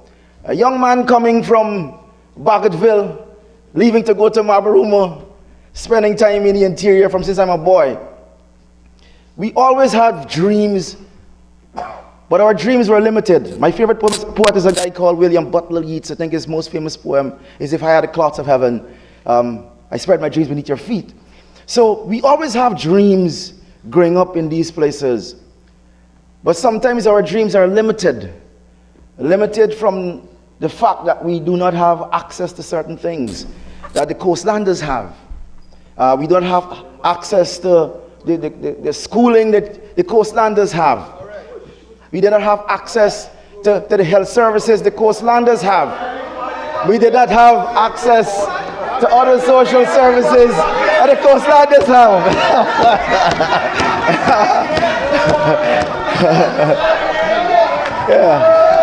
Yeah. So, for the first time in Mabaruma, I could tell people I experienced poverty. And poverty is not a word that you toss around. You know, poverty is real for certain people. You know, my honorable friend and member who went to UG with, Rahim Sharma, poverty is not a word I toss around. I walked to school barefooted. I walked to school and we didn't have enough textbooks. Those were things, the order of the day in Mabaruma back then. But I could tell you this here. Mabaruma is a different place now. Under the People's Progressive Party Civic, Mabaruma is a different place now. And I must thank my honorable friend, Colin Crowell, Minister Colin Crowell, who had to lick down and break down to take me to Mabaruma to do some campaigning. Thank you for that opportunity. And I got the opportunity to see the improvements in the lives of the people of Mabaruma and Region 1. And certain things money can't buy. Certain things we can't put a price on. For example, Mabaruma now boasts and has the best X-ray machine in the country. Mabruma has that. Mabruma got a better X-ray machine than Georgia Hospital. Mabruma has maternity services. Mabruma has Wi-Fi. We drove way up to Yarakita, past Whitewater, past all these places, and they enjoy Wi-Fi services. What this means? What this means? What this means is that these children could access social services. They could access the Gold Scholarship using Wi-Fi. Sisters and brothers, colleagues all, Mabruma, right now, education is free. It's not one school, it's not two schools, it's not three schools, it's not four schools, it's not five schools, it's 6 secondary schools that are built in Region 1, benefiting the people, the young people of Mabruma and Region 1. You can't put a price to this. The sisters and brothers, colleagues, honorable members, Mr. Speaker, you see, when we think about poverty, when we think about how monies are spent, $1.558 trillion is spent on the people of this country. It's not spent in isolation. It's not spent on buttons. It is spent on people. And that is putting people first. $1,558 billion is spent on the people of this country. Colleagues, honorable members, I support Dr. Ashni Kumar Singh. He's an Aquarian like me. We're February born. I support him unconditionally. The staff and the people of the Ministry of Finance have done a fantastic job. They have not slaved. They have devoted and gave human service, dedicated service to give us budget 2026 in which we could all benefit from. I am a beneficiary of this budget, and I want to talk to the young people. When I speak, I'm not only speaking to the other members of this house. I want to speak to the young people of Melanie, of Buxton, of Tiger Bay. You have an opposition, a collective opposition, that wants to tell you this budget is bad. But people of Tiger Bay, I want to remind you, I want to tell you, Honorable Minister Priya Madchan, you were in Tiger Bay recently, weren't we? And do you know people of Tiger Bay, young people of Tiger Bay, who got the jobs to do work in Tiger Bay, to make Tiger Bay look beautiful? The people of Tiger Bay. I want to tell you something. We had a football competition there to open a facility. And the president, he's committed to the people of the Tiger Bay, Comicsburg, Kingston area. He's committed to them. You know what the president said? The president says this: I want to see these people, I want to see my people, our people, become wealthy. I want to do that for them. So the president is not only saying and talking about sports and playing football. He says, look, I'm going to build a shade house for the people of Tiger Bay and Kingston. Now what does this shade house do? What does it do? So there are the women of Kingston and Tiger Bay. They have the opportunity to just improve, to just input $150,000 annually and get $1.6 million per year and not doing hard work. Now the opposition will want to tell you to run from the PPPC. I tell you to run to the PPPC. Run to the PPPC. Young people of this country, Honorable Stephen Jacobs and our Minister Ramson, I've had a chance, the opportunity to walk with them. We went and visited grounds. We went to visit stadiums. This is not to benefit buttons. This is to benefit the young people of this country. Palmyra, a beautiful structure, Minister Ramson. Here was the thing. Here was the thing too. Here was the thing too. Here was the thing too. We were in Haslington, myself and Minister Jacobs. And Minister Jacobs met with some young people. Minister Jacobs says this. He says, young people, I want you to apply yourselves. These facilities are not for me. I don't play cricket already. These facilities are for you. Out of that meeting, we had young people who are now in the training organized by my honorable member friend, Suraj Singh, the Minister of Youth, training young people. And here the thing is, the People's Progressive Party Civic pay you whilst training you. They pay you whilst training you. They give you a stipend, they give you a jersey, they give you transportation. Young people, take advantage of this. I want to say another thing too. Minister Joseph Hamilton and I was in Golden Grove, and we met with the young people of Nabakalis. I'm talking to the young people of this country. Run to the PPC. We met with them. Out of that, Minister Griffith, your program, the Board of Industrial Training, has now trained hundreds of young people, 10 of them coming from right at Golden Grove, Nabakalis. Sisters and brothers, colleagues, this is not games. We're not playing with people's lives. There are some who will politicize every single thing. My honorable friend Dr. Todd, he wants to politicize Adriana Young's death. That is a law in this House of Assembly. We don't politicize young people. We value young people. We don't take advantage and politicize young people. We value young people. Sisters and brothers, colleagues all, I am a successful lawyer. Make no bones about it. Make no bones about it. Make no bones about it. I served in the Directive of Public Prosecution Chambers. I call Ms. Shalimar Hadi Haq, Senior Counsel. I call her my mother, Mr. Speaker. I call her my mother. I train under her. I train under the Chancellor, Roxanne George. I call her my mothers. In private practice, I represented hundreds of persons. I'm not a failure at law. I'm not a failure. Now here is the thing.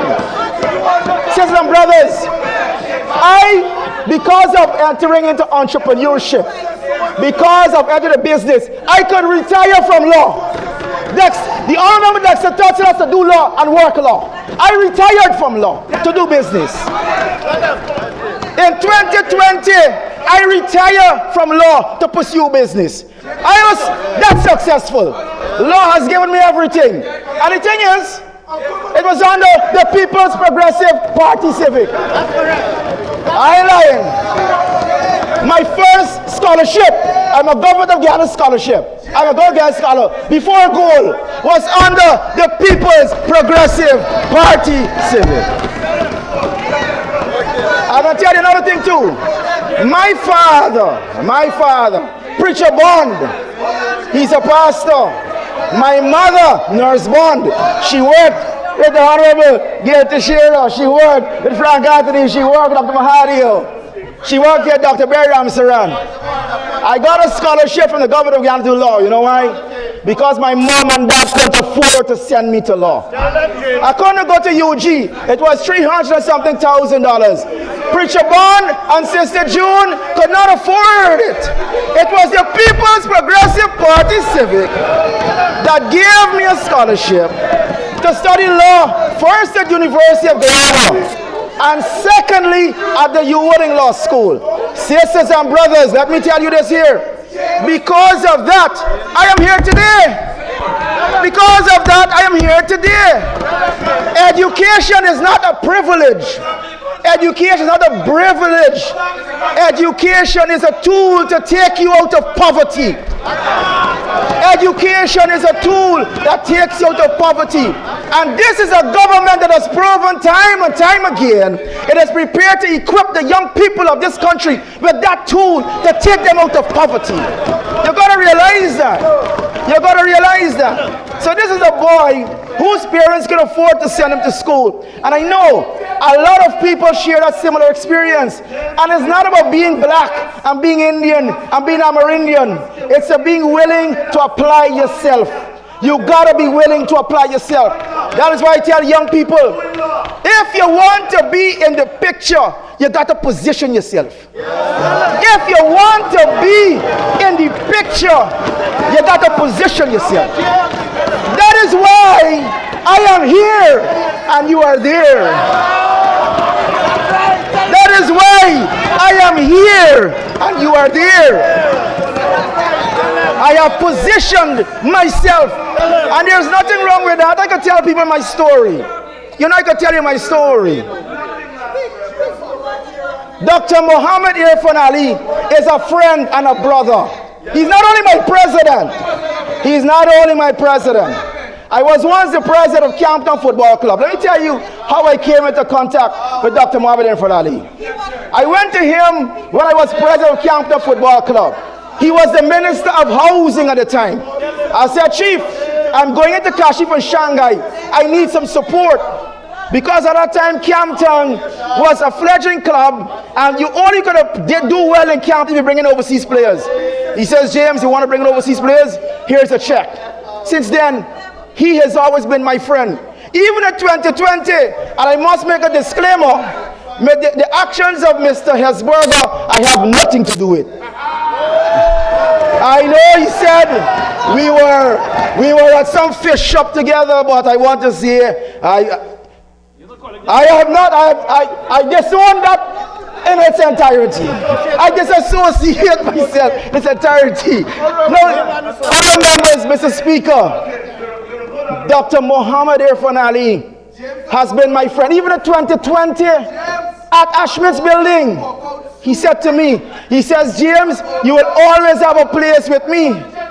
The elections, he lost wasn't announced yet.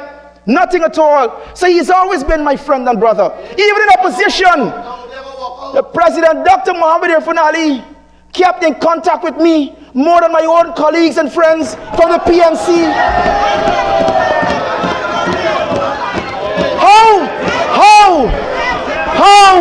How could I now turn my back on President Irfan Ali when he says, James, I want you to serve in the National Assembly? Sisters and brothers, I want to say something. The lesson last evening with Comrade Vanessa Ben, I think some of us missed it.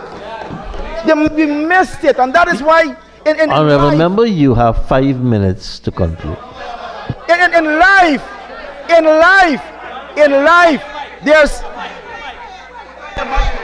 life, there are certain nuances, certain intricacies, certain details that we can't afford to miss. No, Minister Ben, Comrade Ben, said her father was Brindley Ben, who is a founder of this nation.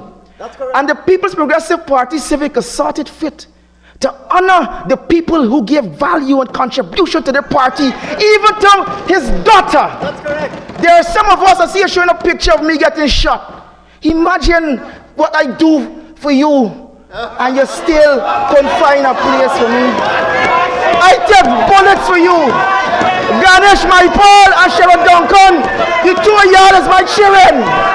You two of y'all is my children. I bring y'all into politics. Me, James Bond, bring y'all into politics. You is me son, and you is me son. You is my son. Sisters and brothers, there's a number of experience I would have had. I want to tell them, James Bond Bar, bring life into Melanie. James Bond Bar, bring life into Melanie. You go anywhere and ask them how Melanie was before I come. They will tell you it was a ghost town before James Bond Bar. Sisters and brothers, I can tell you, the development the People's Progressive Party Civic have brought to Melanie has been phenomenal. I made a phone call a day to Minister Indar. Where is he? Right there. I walking down the road in Melanie. I was PNC, and I called Minister Indar. He's not my friend. Never spoke to him before. I said, sir, my road needs fixing. Melanie main road needs fixing. He said, James, right away. Road due, 2021. Road due. This is not a tag government. This is action government. Budget, Speaker. 2026 is action budget. Member Mr. Mahipal. Mr. Speaker, I stand on Standing Order 40A. Sir, what is said in this House is recorded for posterity, and the truth must always be spoken. I wish to ask the honorable member to withdraw that he brought me into politics. I wish to submit to you that I was brought into politics by one Sherwin Christopher Benjamin. James and I entered politics the same time, and under the PNC, he became the chairman of Afield Society YSM, and I was the secretary. I wish to remind him, sir. Honorable member, Mr. Bond, from the words of Mr. Mahipal, he is denying that. Mr. Speaker, I will not retract. I will not retract. You are my son. You are my son. I will not retract. Mr. Speaker. Mr. Speaker.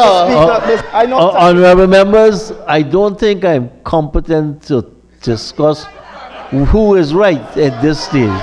So please, let's leave it there. Sir, I am here challenging him. Sir. Honorable member, Mr. Bond, you have 1 minute to wrap up. I father that. I father that. Me, James, my father that. Mr. Speaker, in Melanie, every single road is done. Every single drain is clean. Mr. Speaker, I must give a big shout out to the First Lady. I must give a shout out to the First Lady. The First Lady came, and by the way, let me retract. I must salute all the ministers who came to Melanie. I think it was everyone, Minister Anandalal, Franca, the Prime Minister. Salute to the Prime Minister. Salute to the Prime Minister. Minister Rodriguez, Minister Parag. So many people that came. Vice President back visited Melanie.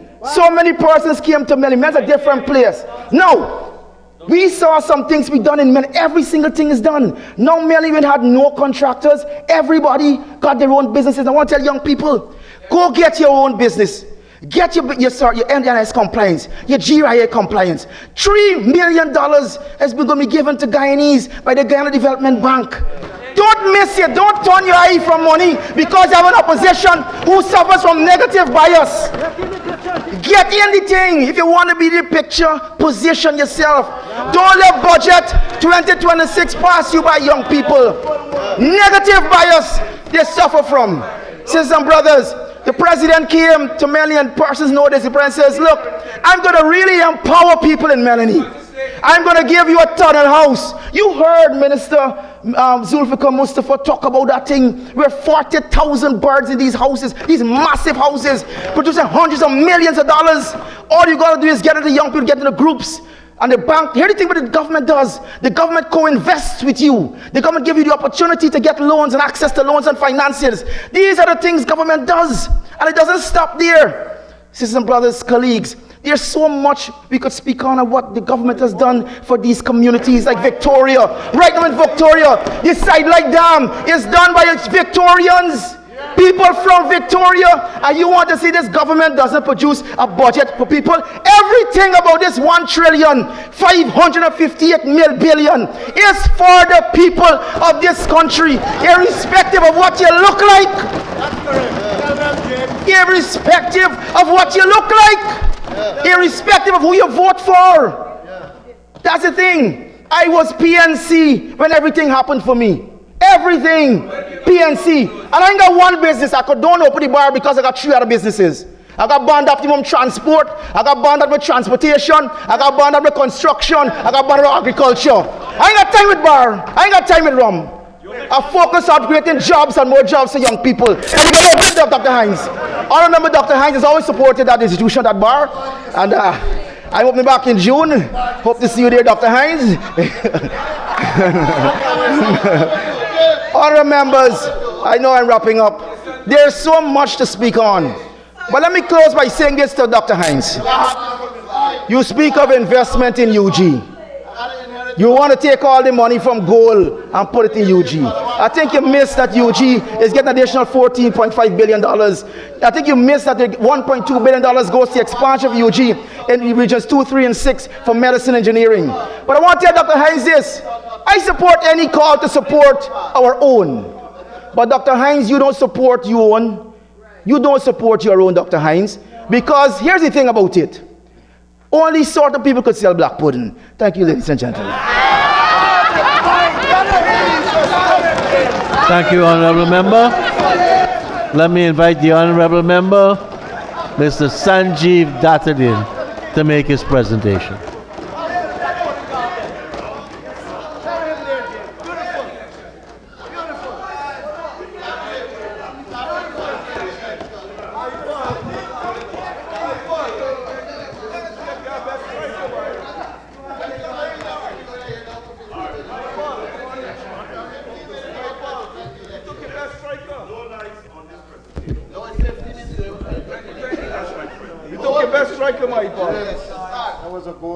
Good afternoon, Mr. Speaker. Good afternoon, honorable members of the House.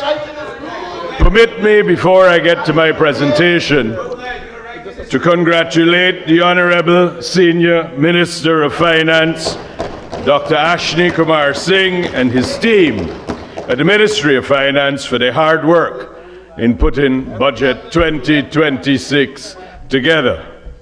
The Honorable Senior Minister must be extremely frustrated that his hard work seems to have confused, despite clear, simple language, the members of the other side. It is the largest budget in the history of this country, and again, no new taxes are included. In fact, there is a reduction in taxes.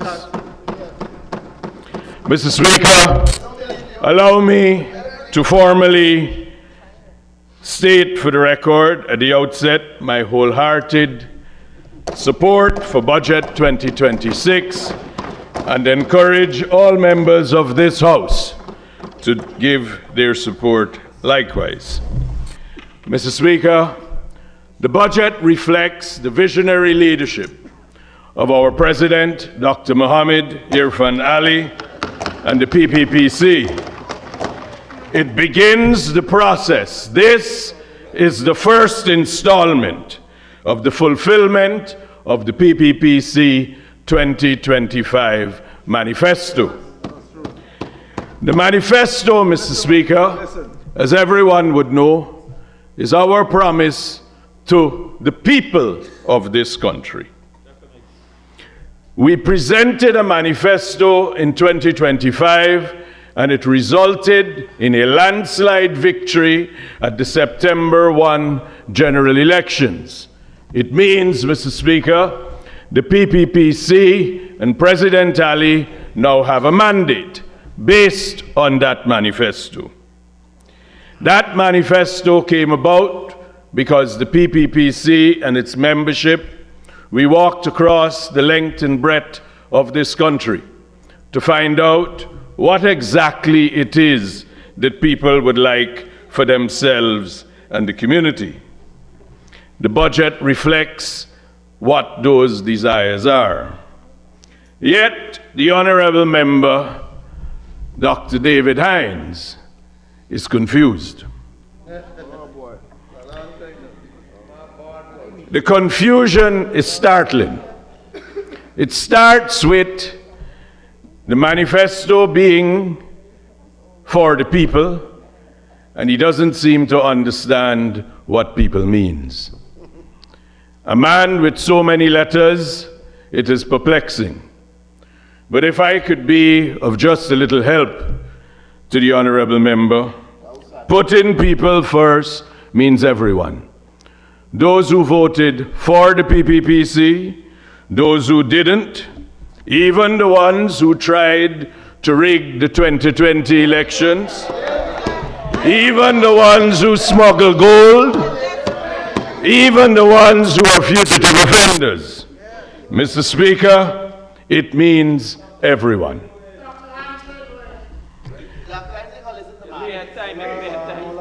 Now, not only did the Honorable Member not understand people, he didn't understand the connection, it seems, between a manifesto and a budget. You see how it works is this. The manifesto is what you take to the people for their mandate.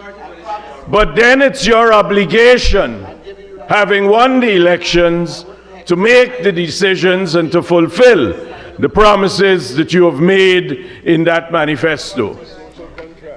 Now, as Minister Bishop Edgell says, it's a social contract. But how do you pay for the promises and deliver to the people what they want? You need a budget. You need the authority of Parliament to spend the money in the public coffers. So the link between manifesto and budget is quite simple. The manifesto gave President Ali and the PPPC a mandate. This is the first installment of that mandate. The budget would authorize the spending to fulfill that mandate.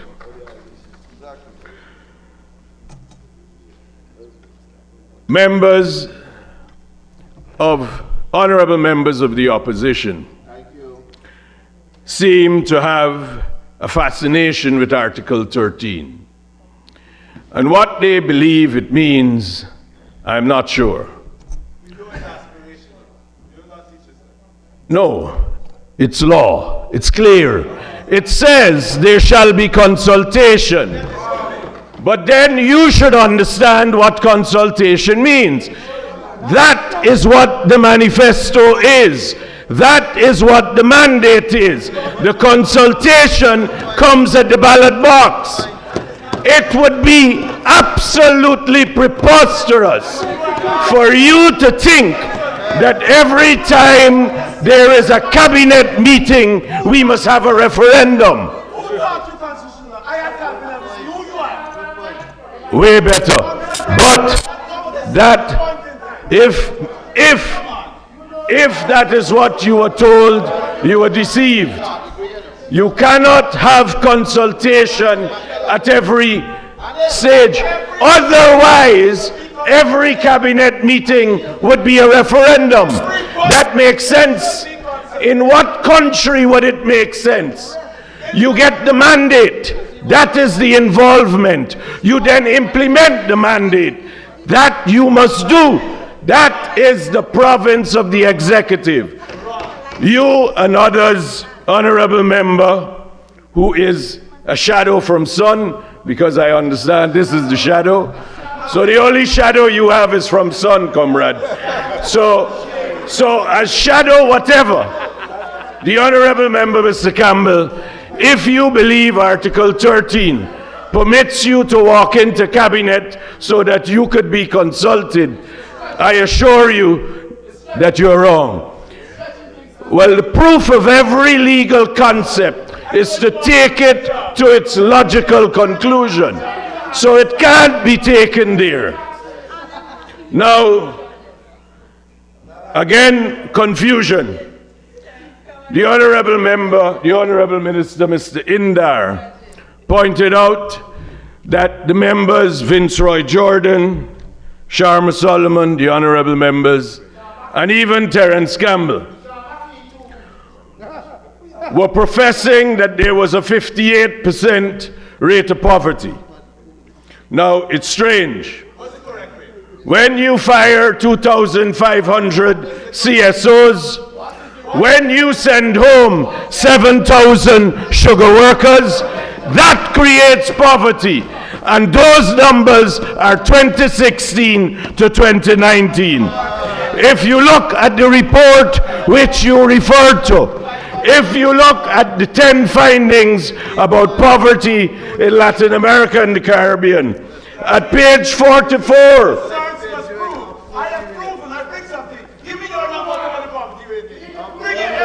comrade, you seem not to understand that principle. He asserted, not I. He asserted. So at page 44, Mr. Speaker, it says, what are the records that are used? And it says 2016 to 2018. That was when you were firing everyone that you could. Now, a useful thing that you might want to do. No. So you might want to look at something called a Human Development Index. The most recent information about where Guyana is in the Human Development Index of Oxford. Now, you look at the gross national income, you adjust it to purchasing parity, you look at education, health, standards of living, and then you form an overall one. Do you want to know what it is currently? In 2020, we were 135. Now, well, not now, in 2023, we were 89. We rose all of that. Now, you complain about the roads, then don't drive on them. You don't like the bridges, stay, don't cross them.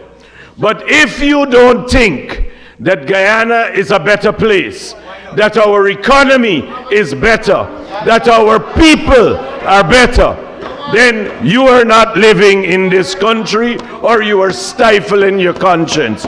You are objecting for the simple purpose of objecting. You are encouraging people to be, if they follow you, you went from 31, I think it was, and you are now 12. If you don't see that the things you are doing and the things that you are saying has given you only the shadow of the sun, then you are in danger of entirely being out of the house. Now, well, I'm happy you said that to the honorable member, Mr. Todd. You said the electoral reforms that the Honorable Attorney General mentioned was not delivered. But I think you're not doing the Honorable Minister any justice. The problem in 2020 is that the people who were there in GCOM were trying to steal the elections. And that was fixed by the Representation of the People Amendment Act. It was a Herculean task for us to make persons like the honorable member who sits in this house understand that you were tabulating the votes. You were not voting yourself. You were not making up the numbers. You had no power in law to do that. Your job was to sit with a calculator and add them up. And apparently, despite an order from the court, that was a challenge. You continued to use your spreadsheets and bed sheets. To the honorable member, Dr. Todd, that problem was solved. We amended the law. We made the declarations immediate. At that time, the chief elections officer, he sat on all the statement of polls he received, and he wouldn't, I don't know that, but he would not disclose it. Now it must be published. The whole world sees. That is why at the last election, we knew in 2 days what the results were. And Mr. Mahipal was wondering if he would make the cut. Now, the position, growth in Guyana, which you seem to be fascinated about, has been recognized. The International Monetary Fund has said Guyana's economic outlook in 2024 is highly favorable. The World Bank emphasized that Guyana is on a trajectory of growth that is not accidental. These these endorsements matter. Being accurate and current is useful, and it matters because this is what brings confidence to the economy. This is how the engagement with the international investors, and even local investors can take place. This is how they see the growth that is taking place, and Guyana is going places. It's a worthwhile place to invest your money. Mr. Speaker, permit me as well to address what the Honorable the Honorable Member Terence Campbell said. He criticized the senior minister in finance about the budget and the growth. He said the growth was 46% and then it went down to 24 and it's projected 16. My understanding in the press is that the honorable member holds some qualification in economics. But he must appreciate, and it can't be. I agree with you. It can't be, because if you have grown 46%, do you really think in a real world, in a logical world? I know in the cyber world with keyboard warriors, you might think that it's possible. But in the real world, having grown 46%, the next growth percentage is going to be smaller, and it will get smaller because your growth, not with the PPPC. That's why the country will do well to keep you on that side. You criticize the bridge, the Berbice Bridge, say none is needed. Do you go to Berbice? I am the descendant of a rice farmer from Berbice. I go to Berbice frequently. Everywhere in Guyana is growing. The bridge that is there needs to grow with our growth. The same way Wisma Bridge in Linden is improved. This is not different. Now, this budget continues to invest, Mr. Speaker, in education, in development, expanding quality of education, expanding the quality of medicine, schools, technical vocational training, healthcare modernization, infrastructure, agriculture, food security. All of this is possible because there is confidence in the economy. The management of the economy by President Ali and his cabinet and the growth in the economy has brought about the confidence that you see. This is why people are investing in our economy. Mr. Speaker, there is, of course, part of what we must mention. So, Mr. Speaker, the leader of the opposition seems to have taken on the attitude that he's not in this house, and perhaps, man, you're the shadow of the sun, not even the speaker. Understand. So, Mr. Speaker, I've thought of a nice way to put this, and forgive me if I offend you in any way.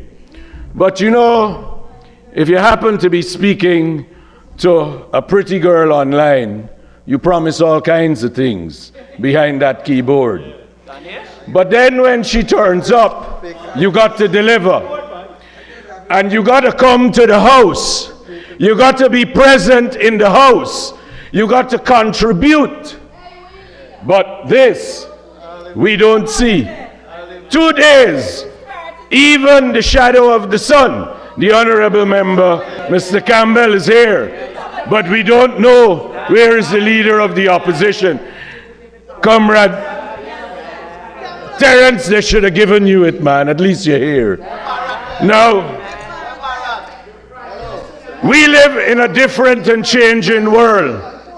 And it will never be enough that you will hide behind the keyboard and you will hide behind fake accounts on social media and try to tell people what to do.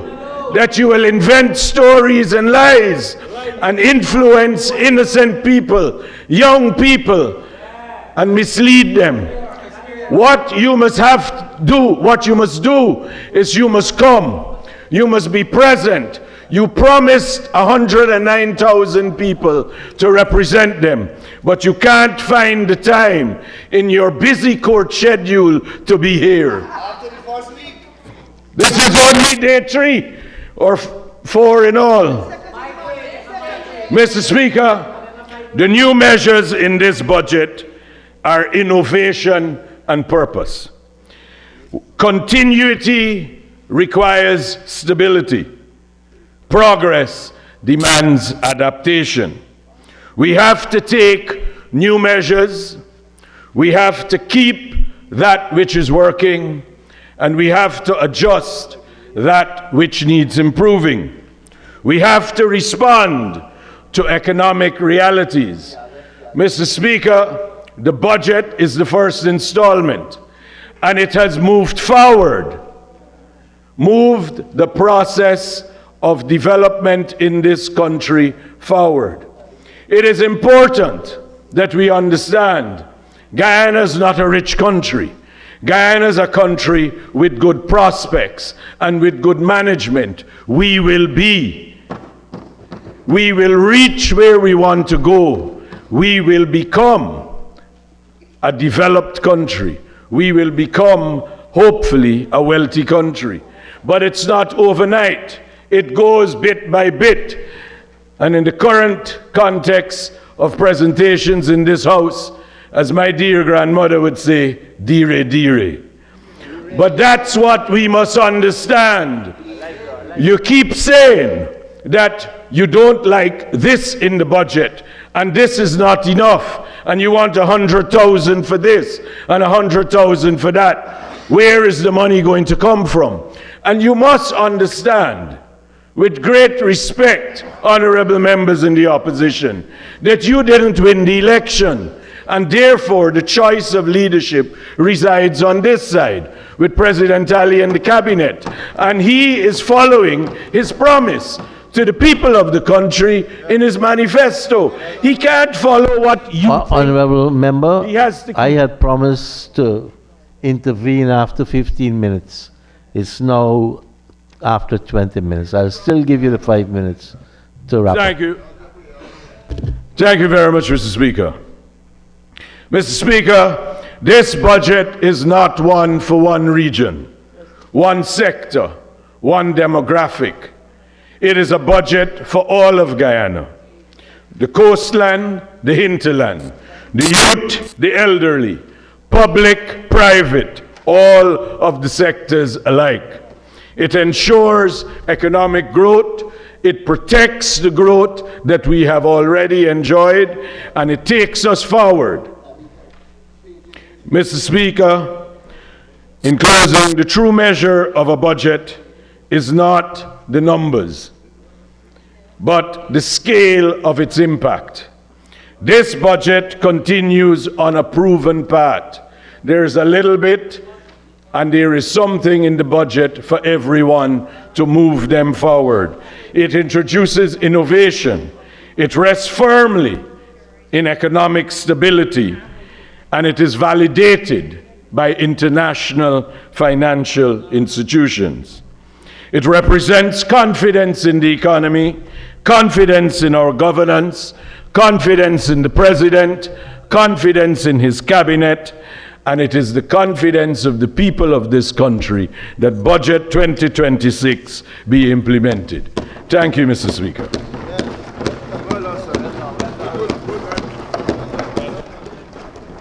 Thank you very much, Honorable Member, Mr. Datadin.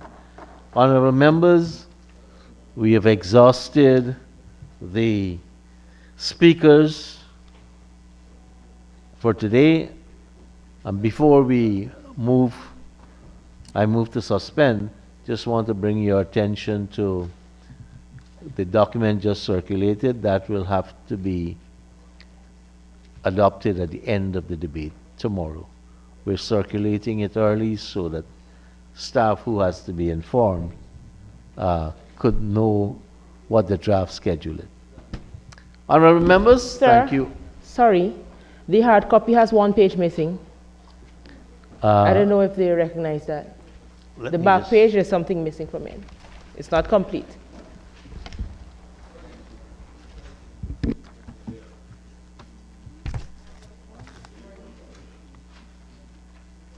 Friday, day 5 continues on the next page. That's what you're reading. We'll circulate it tomorrow, right? We'll circulate. Honorable members, this is a good time to take the suspension. Please have a safe trip home, you and the staff.